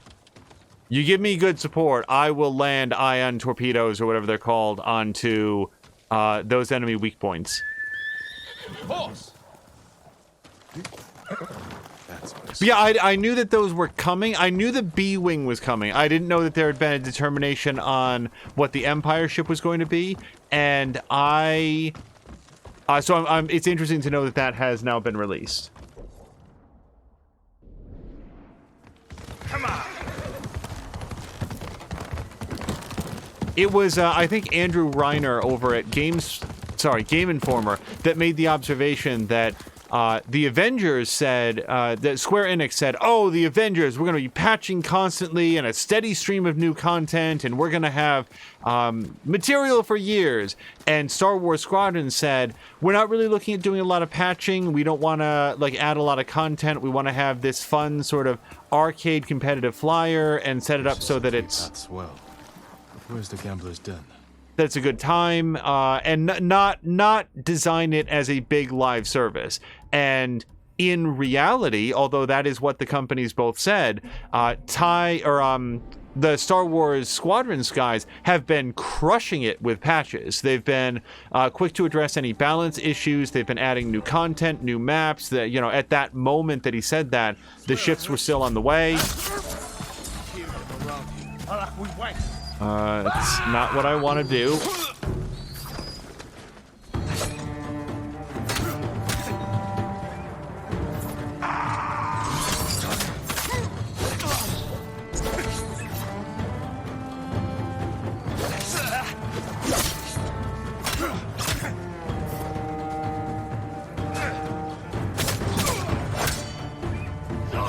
Oh, God. This is an interesting mix of enemies. Because there's a couple different types, and they're all dangerous.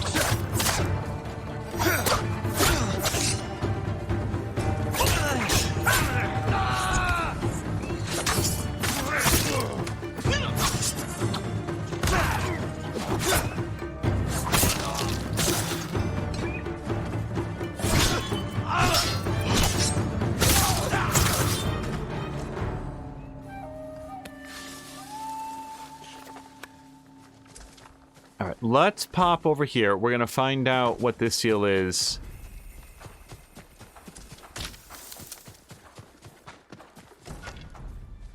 Oh, there we go. Okay, so we're going to be able to do another upgrade for our Kensei armor. But we came here for a reason. We are going to do that reason first. I think. Look for the Gambler's Den. Oh, okay. Fair enough.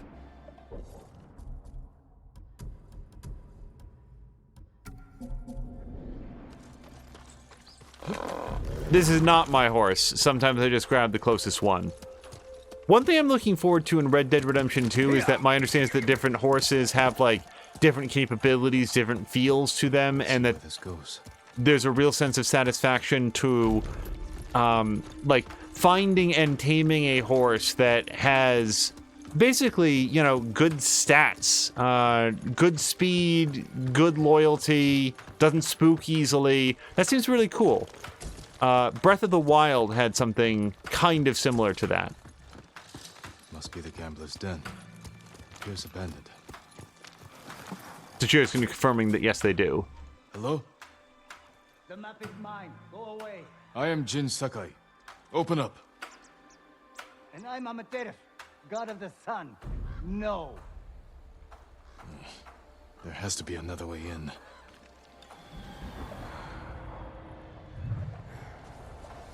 Alright, well, if the door is closed, I would look for, floor hatch, which I don't see, or roof hatch. Nope, okay.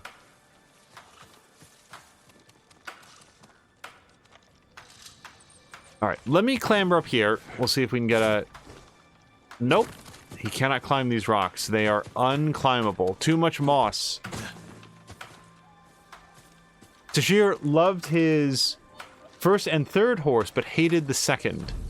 Was he ornery? Did he, like throw you off a bunch? Or throw your character off a bunch?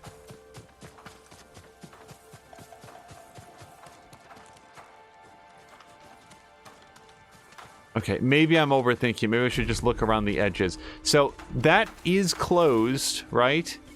Also, I really want to switch back to this. That looks boarded up.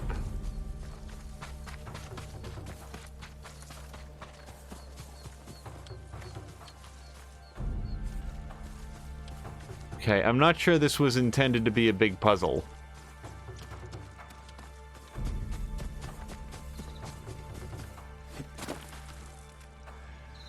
Okay, I don't see a lot of options to get up above it to drop down onto the roof. It cannot be that I just knock the ladder down with like a ladder or something like that. That ladder is really prominent. That doesn't seem right.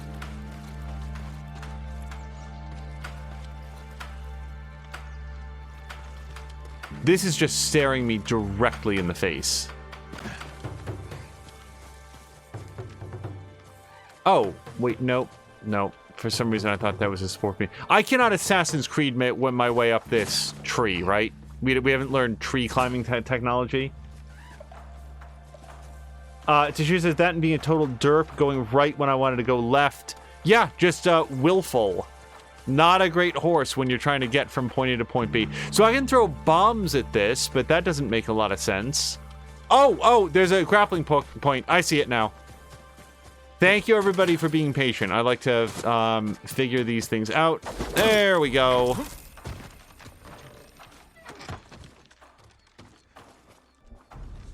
See if I've got all my stuff. And I do. Okay.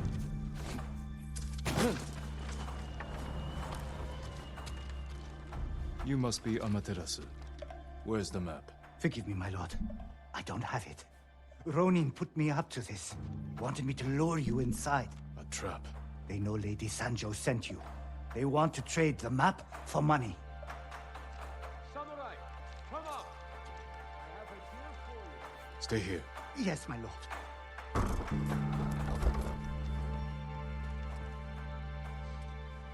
Hold on. I'll be right out. I just need to change into something a little more lethal. Actually, because we're a little bit low on resolve lately, so we're gonna go out in our old man armor. Sancho's map. I might be willing to sell it for a price. I don't bargain with thieves. Maybe, but you'll run errands for them. Give me the map now, or I'll take it from you. And I heard you had no sense of humor. You're outnumbered. You want the map? Pay us. I won't ask again. Kill him! Okay.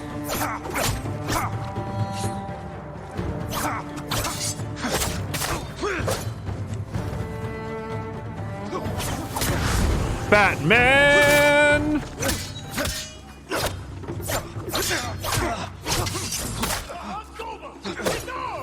Cut his eyes out!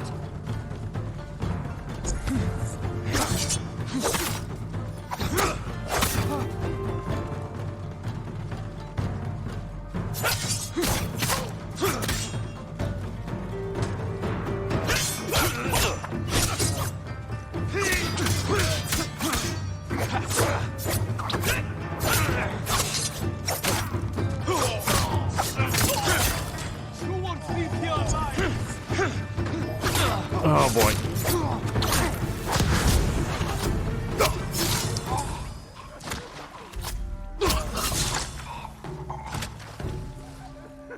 The map must be on one of these three. That's a big assumption, because I would not have brought the map to the meet. It is. A map disguised as a fan. The map marks the locations of food stores used by Lady Sanjo to feed the people of Toyotama. Well, that's way less stupid than a map disguised as a knife.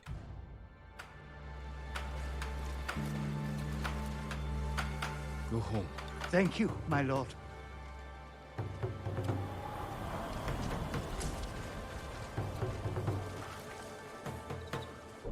Okay, let's switch back to this. Got it. Similar to saying, what about a map disguised as a child? Well, based on the materials that they had on hand in Waterworld, which is what I assume we're referencing, that makes sense.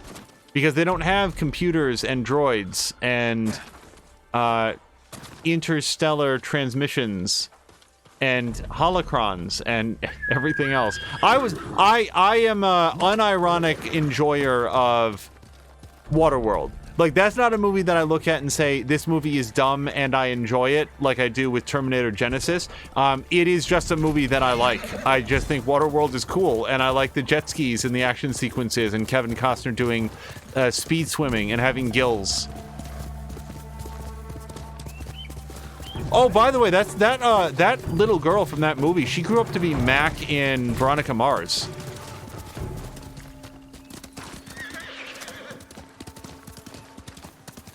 Or disguised as a sandwich. Wait, is there a movie in which a map is disguised as a sandwich? I don't know what movie that would be. Or map, if it's like from a television show or something. So, in the fewest number of words, if I was to take specifically the Nightmare on Elm Street franchise and update it for the modern era, what I would do is have, you know, millennial age teenagers or young adults who are being hunted by Fred Krueger. But the big update to the story would be, it wasn't their parents that killed Fred Krueger. It was their grandparents that did it.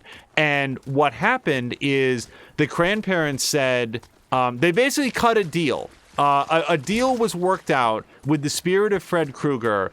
You can take our kids, but you're not strong enough. We're gonna fight you every step of the way, etc. Like come up with whatever new lore is needed to justify this, or you take our grandkids. We'll kick this debt, this moral debt that we owe to the child murderer. I'm not saying it makes a lot of sense, but I'm just saying, like, this is the way to make that story work for this. We kick that debt a generation down the line, and we will stay in town. We'll raise our kids in this town. We will raise our grandkids in this town, and we will basically just forfeit their futures to you. And we won't tell our own kids. This is grandparents talking. We won't tell our own kids about it. We'll just make sure that they stay here. They're comfortable. They have nice jobs. We'll set everything up so that they remain in town, and then you can take their grandkids. And they cut this deal with absolutely no... It's the Rumpelstiltskin gambit. We're going to take from you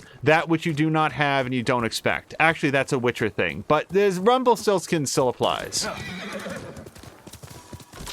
And that would, I think, that, like, updating the story in that way sells the idea that millennials have, a justified one, by the way, that their parents and their grandparents, the generations that came before them, do not have their back. That they are being hung out to dry.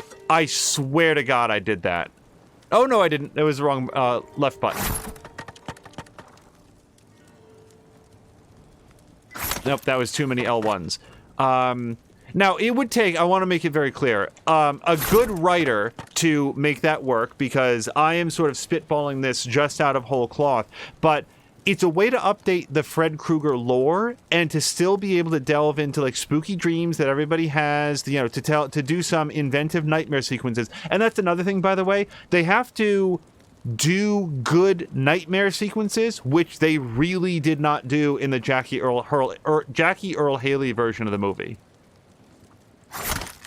What did I do wrong? Oh, was it circle at the end? It was circle at the end, sorry. Nope, I missed the second L1.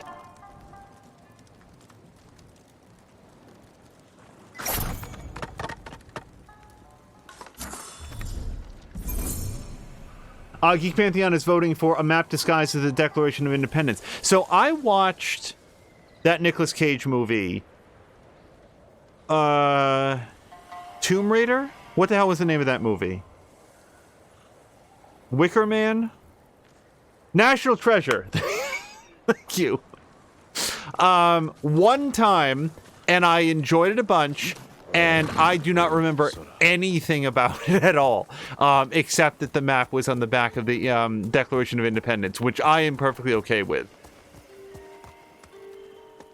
But, like, it's just a thought, a very crude thought, on how to retell the Fred Krueger story in a way that speaks to millennial fears. That that their future, here's what I'm getting at, their future has been thoughtlessly mortgaged by the generations that came before.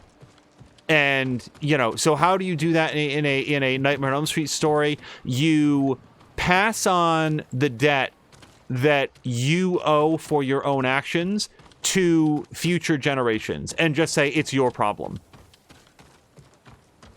And sort of in my head, the way that this would play out is that Nancy would be pleading with her parents, and then it would come out ultimately that they knew.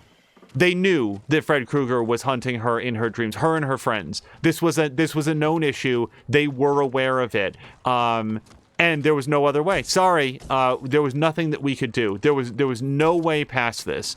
Your grandparents did it, and we are helpless in front of this. We raised you, we loved you, but there's nothing that we can do to stop this from happening.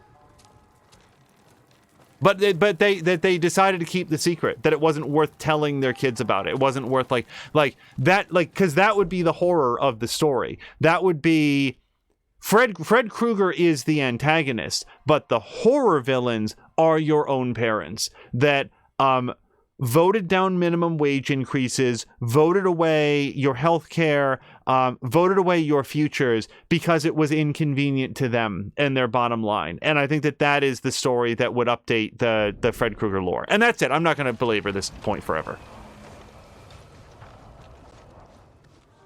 I have your map.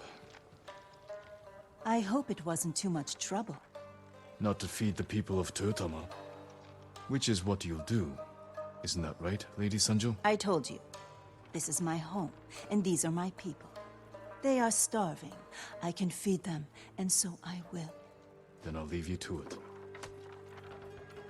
Thank you, Lord Sakai. I don't have a lot of quarrel with Lady Sanjo just yet.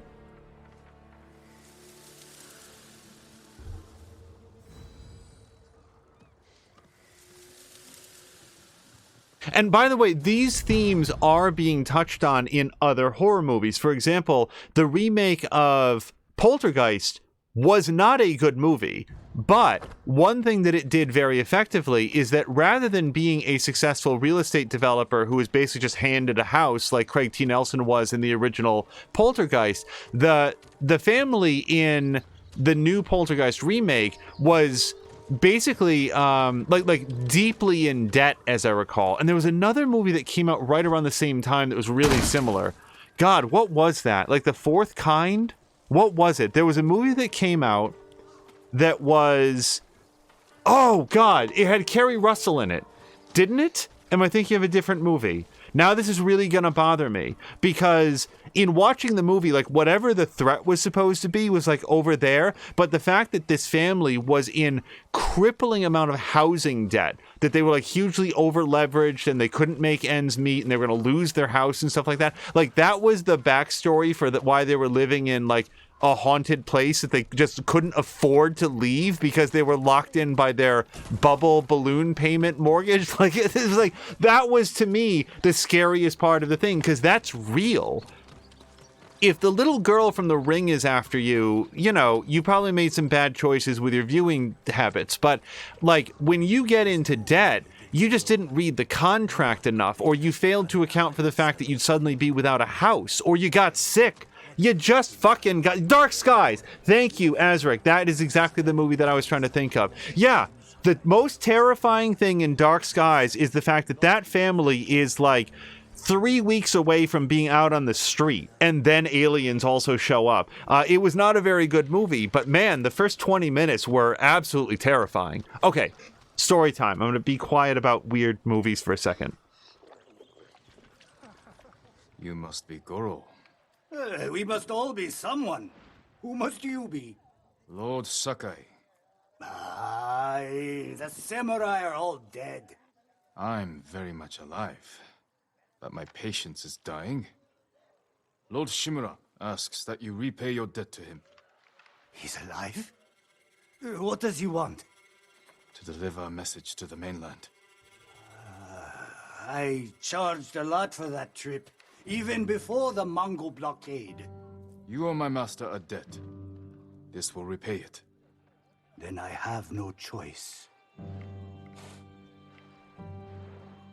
Did this guy record his After lines in a Omega closet? Beach, I thought my debt to Lord Shimura was erased. That's why I was drinking. To celebrate your escape? To mourn the samurai. Those warriors died protecting men like me.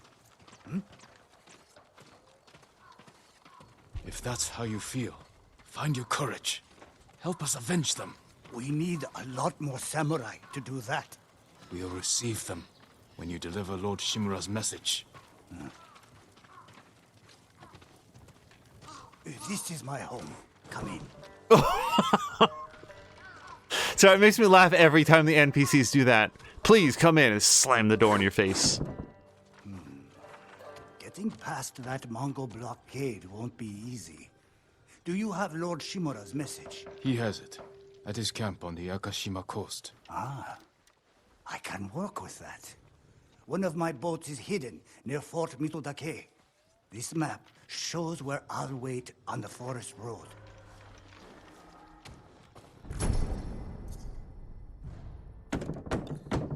Open up, Goro! We're not leaving until you pay us what you owe! Shit! I'll deal with them. Get moving. And I'll leave you to it. See you in Akishima, Lord Sakai. Okay, and so surely you don't mind if I get changed real quick. With Ronin attire for now. Can I just stab him right through the door? In there. I didn't call for Ronin. My lord, what's your business with Goro? Private. We'll be back.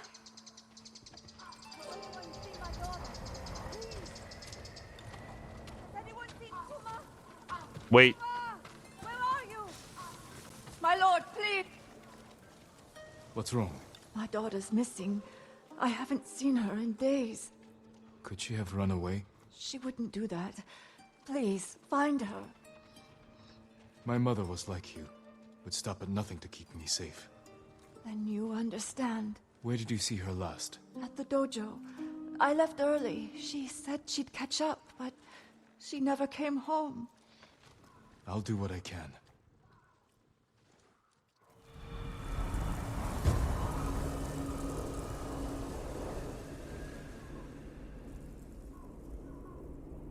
Yeah, sorry. Missing girl right Someone now should remember the girl.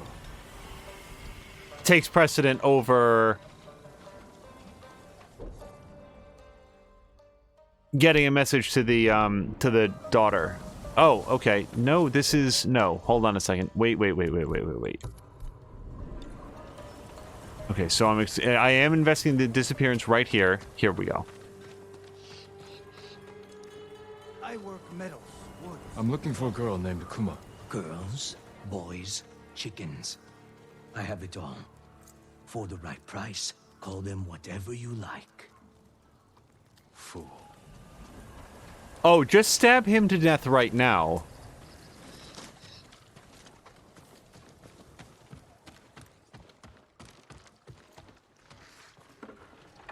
Do you know a girl by the name of Kuma? The merchant's daughter?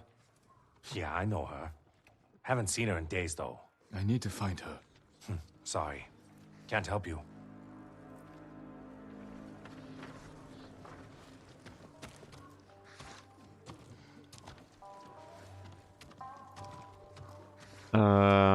Is there someone else that I can ask in this room? Ah, here we go. I need to find a girl named Kuma. I don't know anyone's name, and I don't want to. Leave me be.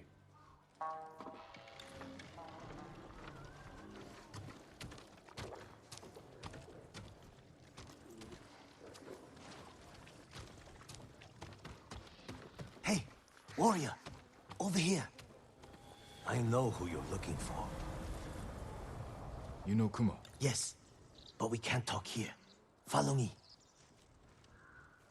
Yeah, boy, Azric, Dark Skies feels like a deep cut. I feel like I've spoken to 0 people in my life that didn't, like, watch it with me that have ever seen it.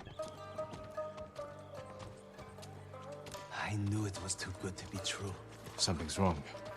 Her mother hasn't seen her in days.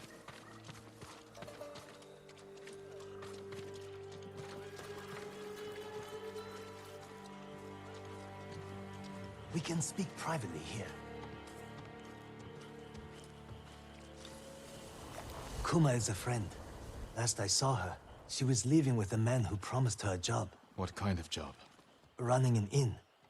She wanted to earn some money for her mother. Made me promise not to spoil the surprise. Where's the inn? Numanaka Inn, up the main road.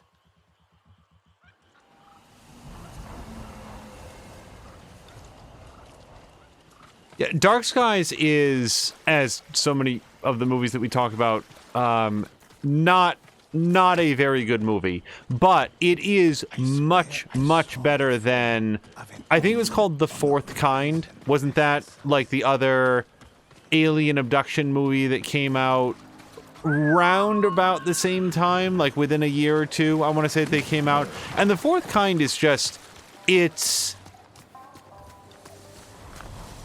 a, oh gosh, The Fourth Kind. Oh, really? Okay, we're just straight into it then. It's an alien abduction movie made by people who heard about alien abductions, didn't want to read anything about the, I don't want to call it phenomenon, the, what do you call a bunch of liars? Or liars and confused people, right?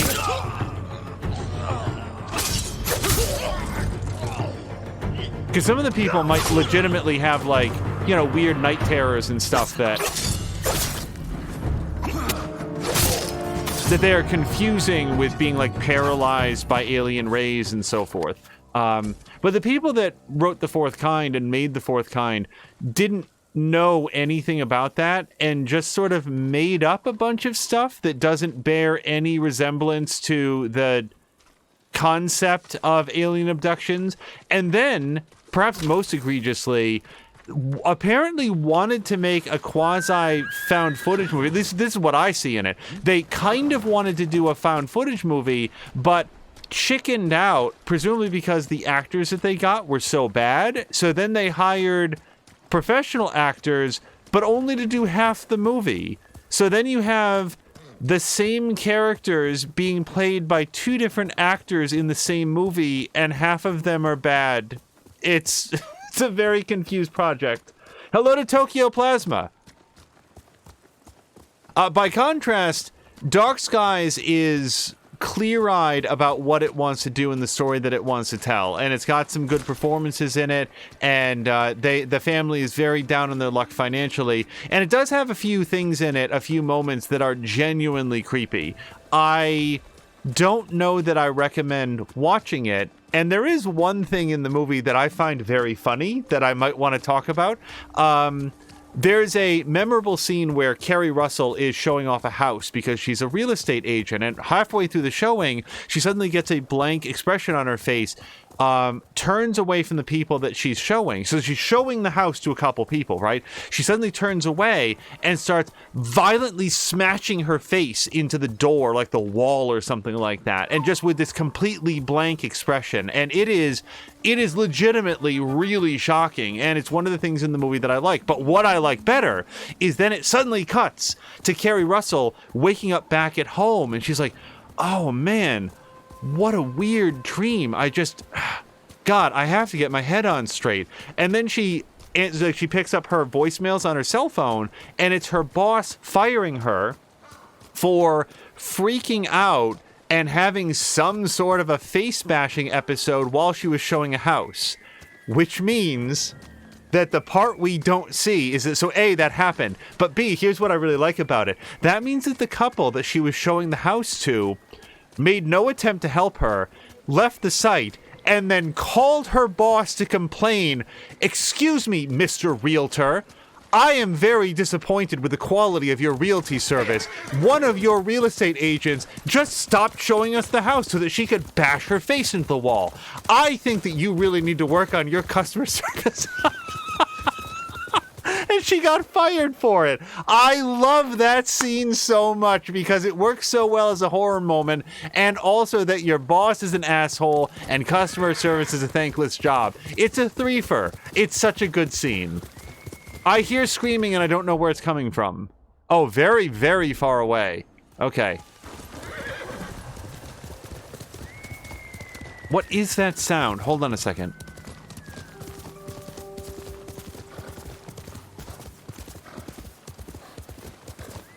We all hear that, right?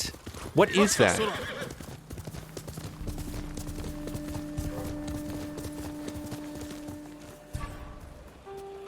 I don't really care about the pigs anymore. I don't hear whatever it was. Okay, we're gonna continue on towards our objective. Also, Dark Skies has a really good performance by J.K. Simmons, who can somehow always be on television selling car insurance and also an actor in major motion pictures, and it doesn't bother anyone, including me, because he's just really good.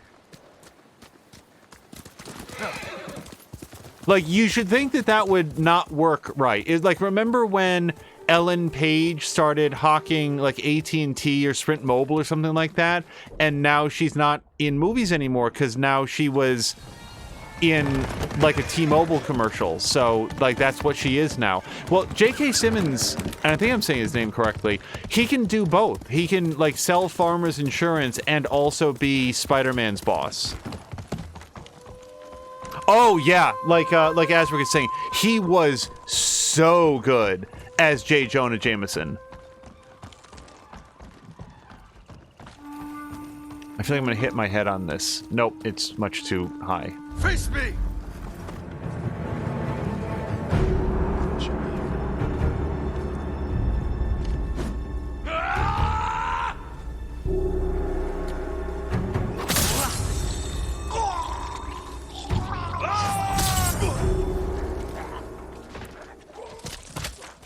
Yeah, both he and Kerry Russell are in Dark Skies. It's not a great movie, but it's fun for what it is. I feel like... So I need to watch it again, because it's been many, many, many years since I've seen it. But, do you want to know the alien abduction movie that left the biggest imprint on me? It was actually a made-for-TV movie. And the biggest antagonist in Oz. I have not seen Oz. I presume we're talking about the television series about the prison, and not the Judy Garland musical.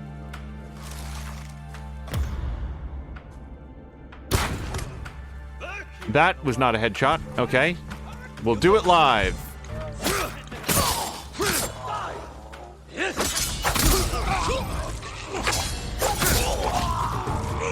Oh! I was gonna do ghost mode!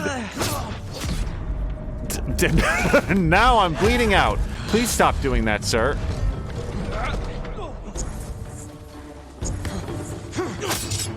I had ghost mode all charged up, and in the time it took me to recognize that fact, I got hit.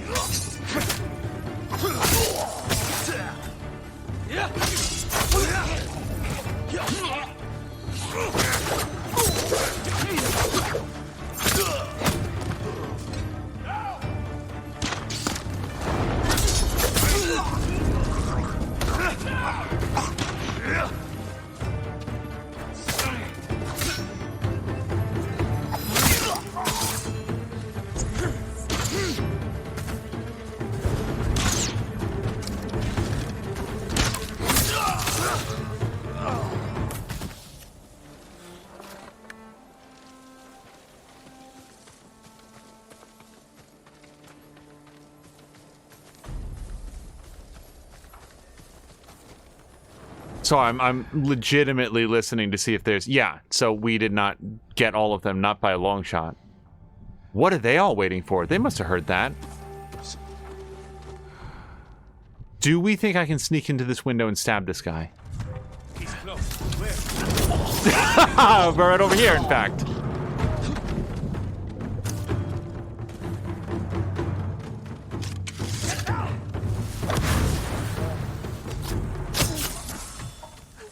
Me to do it. Lady, I'll be right with you.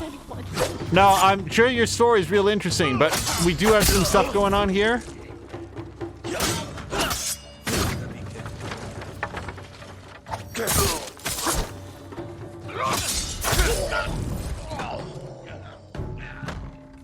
Okay, I'm sorry. What were you saying? Forced you to do what? Rob people. They made me wait on the roadside, calling for help. Most people would stop. Some wanted to help. Others... It's over now. Let's get you home.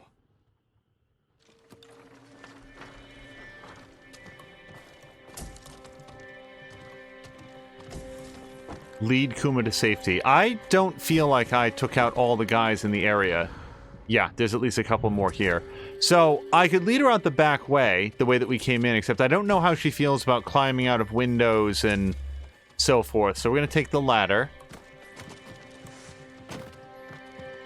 Yeah, there was a made-for-TV movie, and this is many, many years old. So, and like, I saw it when I was much younger, and I'm going to say up front that I very much doubt that it holds up today. But there's a made-for-TV movie. It might have even been split up into two parts. It starred Mayor Winningham, and it was called Intruders. And it was heavily based on what was at the time sort of a lot of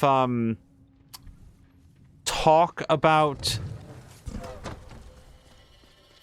the phenomenon of... Is that him?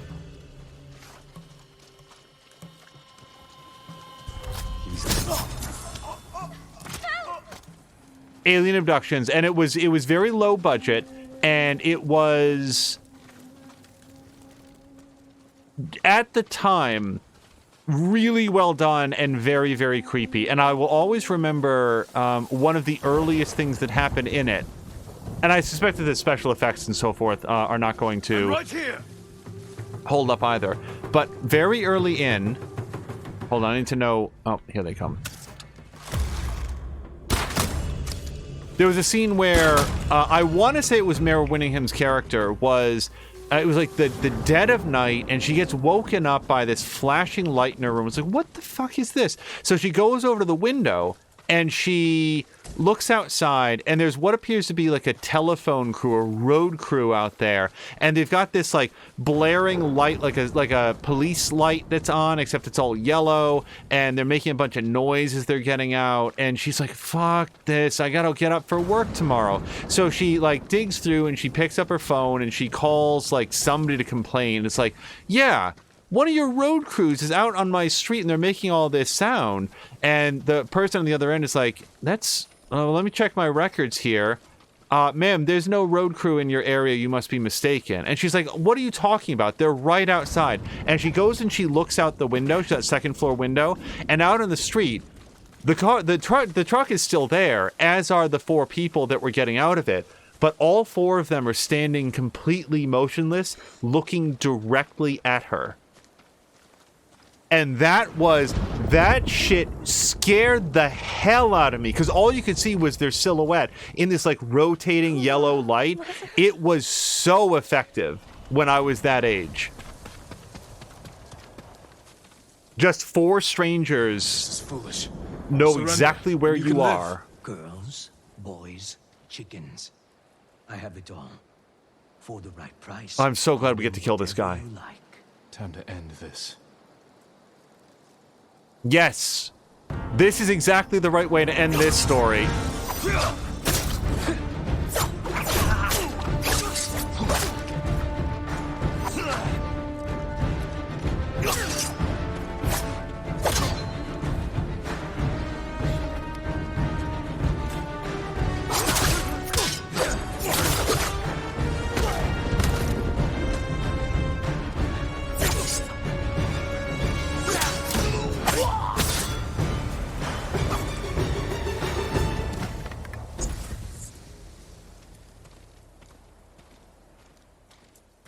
My memory of the movie is that it was also very, very jump scare heavy, but the suspense, that movie's ability to build suspense.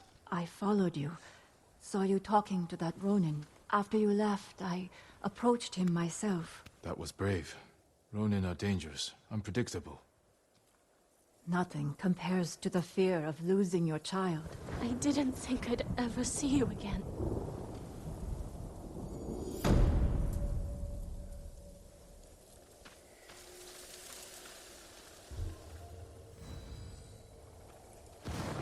Oh, we got a new legend, I think.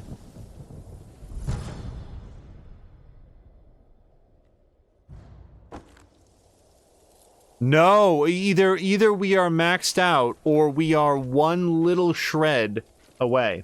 So as we're saying, time to get some rest. Thanks for the stream and enjoy the rest of your evening. Azric, thank you so much for stopping by. Very, very much appreciated. And I hope that you had a great I hope you had a great Saturday, and hopefully we will get a lot more time to spend with you guys tomorrow for Division Force.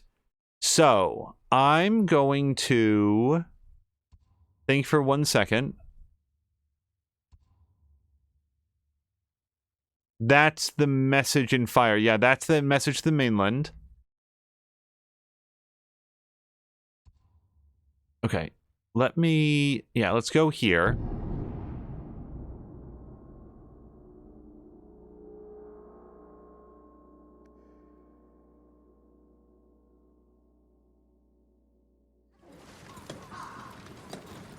Yeah, and that was sort of my thing about the Fourth Kind, because the actual tales that came out of this idea of alien abductions, it was like crowdsourced horror. And some of the stuff that came out of that was genuinely so creepy and off-putting that when the Fourth Kind made up a bunch of stuff about like owls, like there's a bunch of owls in that movie, if I remember correctly. As far as I know, that's not a thing. Maybe it got inserted into the alien abduction canon afterwards, but and for anybody that doesn't know what we're talking about, because so back in the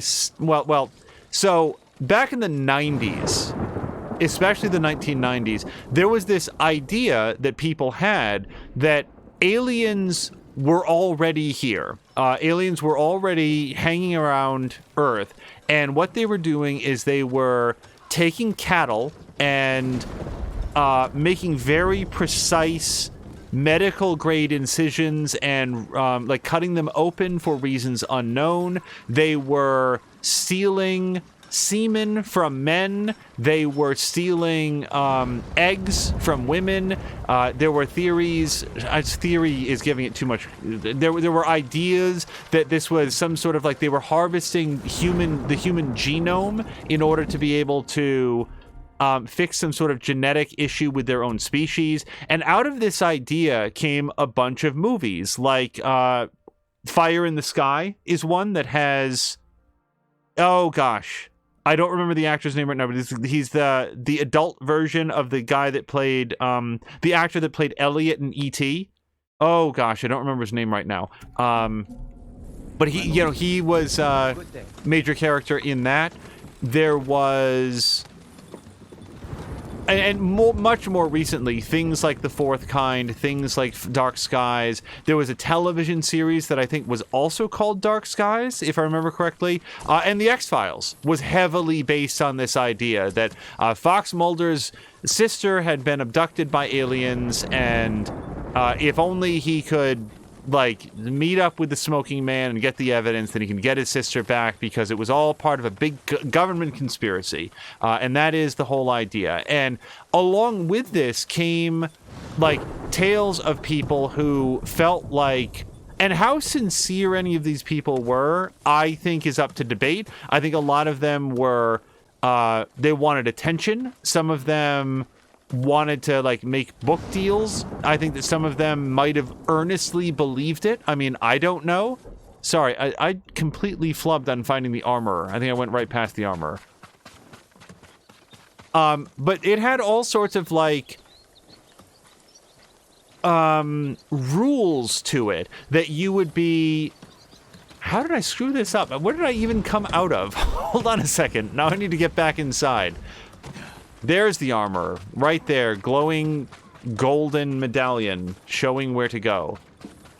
The general arc of things is that you would be at home, asleep, and then you would wake up. And usually while waking up, suddenly remember all of the previous events that this had happened.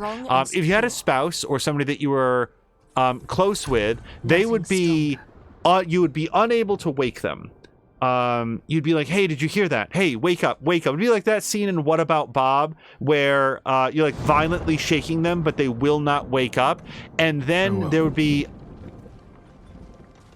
I didn't think I looked at if there was any visual difference. I did get it though, right? Yes, I did. Okay.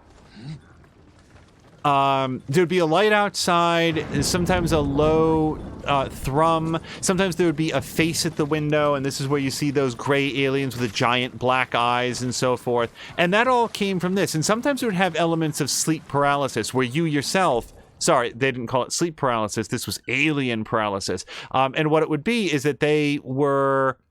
the aliens would paralyze you. So you were awake and aware of what was happening and yet unable to move, which in the real world is a thing that happens sometimes, which is sleep paralysis, where you become conscious, but your brain has not yet turned off the hormone or the enzyme or whatever it is that basically separates your intent to move from your actual move. So you are awake but unable to move, and this is a real world phenomenon called sleep paralysis, which is just a thing that happens sometimes, and that I actually once or possibly twice have actually experienced it. And it's not an alien abduction, it's just a thing that happens. So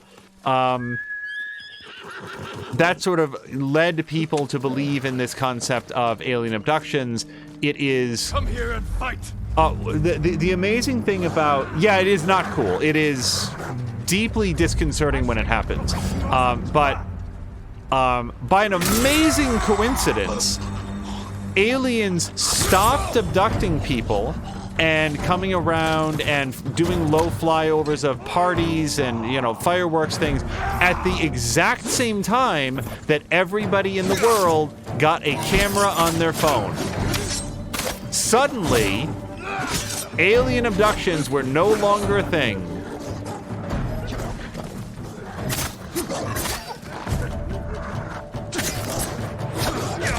Ow, ow.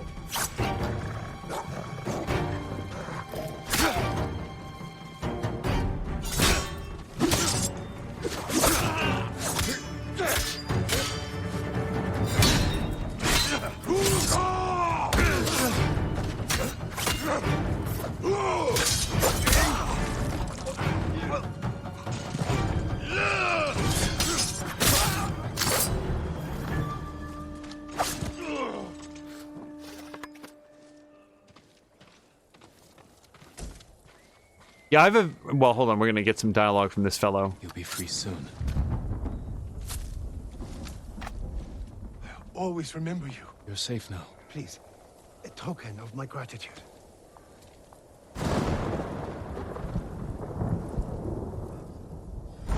There we go. Our legend grows.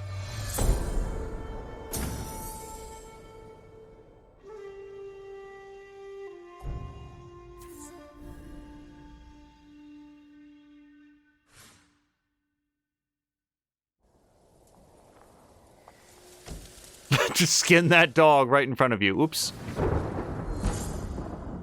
Oh, Charm of Incineration. Enemies struck by black powder bombs catch on fire and deal burn damage to nearby foes. Oh, we are putting that on this outfit because this is our ghost attire. So, we're going to have to go here, and yes.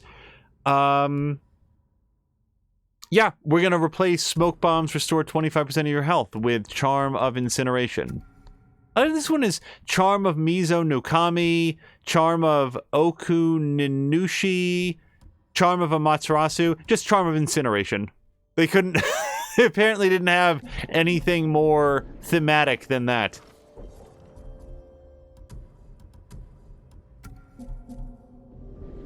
I have at least one fairly vivid memory of... entering into a state of sleep paralysis with my eyes open.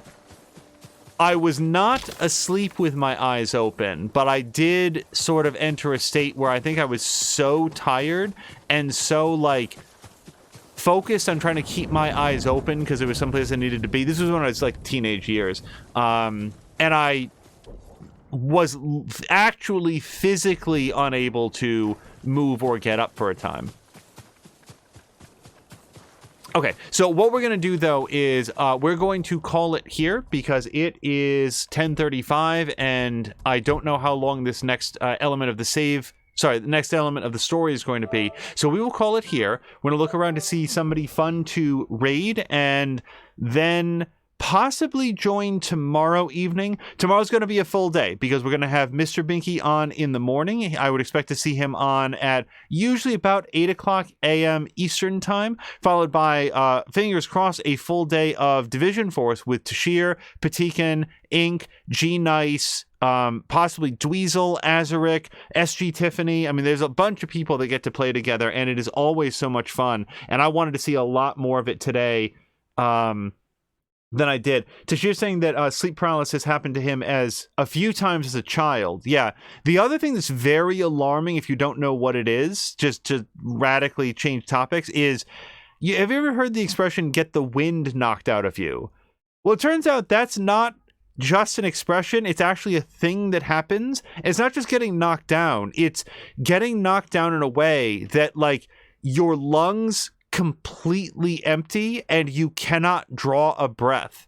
And the first time that happened to me, I vividly, urgently believed that I was suffocating, that I was choking to death, because I'd never had an experience like it. All of a sudden you like you just can't draw in air. And I remember that I was very young at the time, and I ran into my parents and I couldn't and they were just very surprisingly completely unalarmed by the fact that I was gesticulating wildly. And then when I could talk, which was a few moments later, it felt like an eternity at the time. It was like, oh, okay, you just got the wind knocked out of you. And I was like, what? I thought that was just an expression. And no, you can get it so that if it's never happened to you, it's just very alarming. And then it happened exactly one other time, and I knew what it was, and it did not help at all. It was like, I knew, okay, I have had the wind knocked out of me. I have not swallowed my tongue. I can breathe. I just need to do it to sort of get a little bit of air in so that the lungs reinflate, and I still couldn't do it. And it was, again, even knowing what it was, no less comfortable and no less alarming. Yeah, Tashir saying one of the worst feelings ever. Yeah, you just cannot. It's like when you breathe, your chest moves up and down. And here, your chest moves up and down, and no air goes inside. It's very difficult to describe if you've not been there yourself.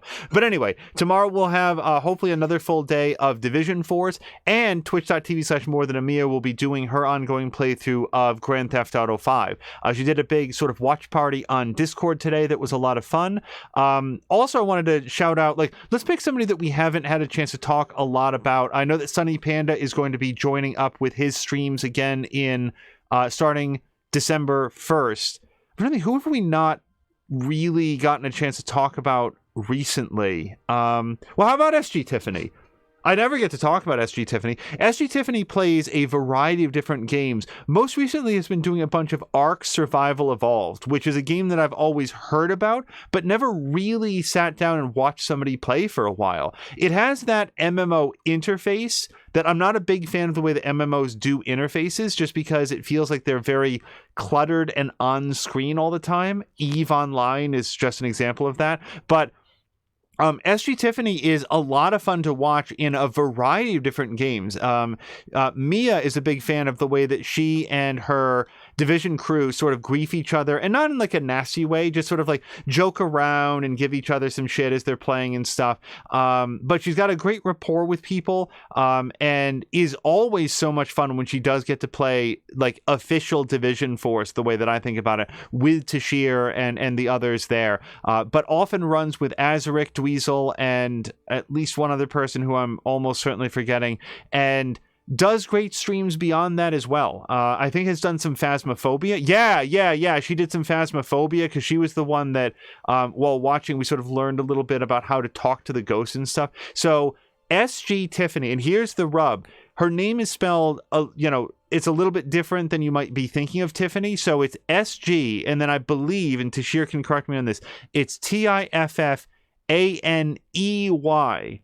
So you get that E in before the Y, and that'll take you to the right site. So please check her out, because she is good people and a lot of fun to watch. Yes, he's got the spelling right in there. SGTIFFANEY.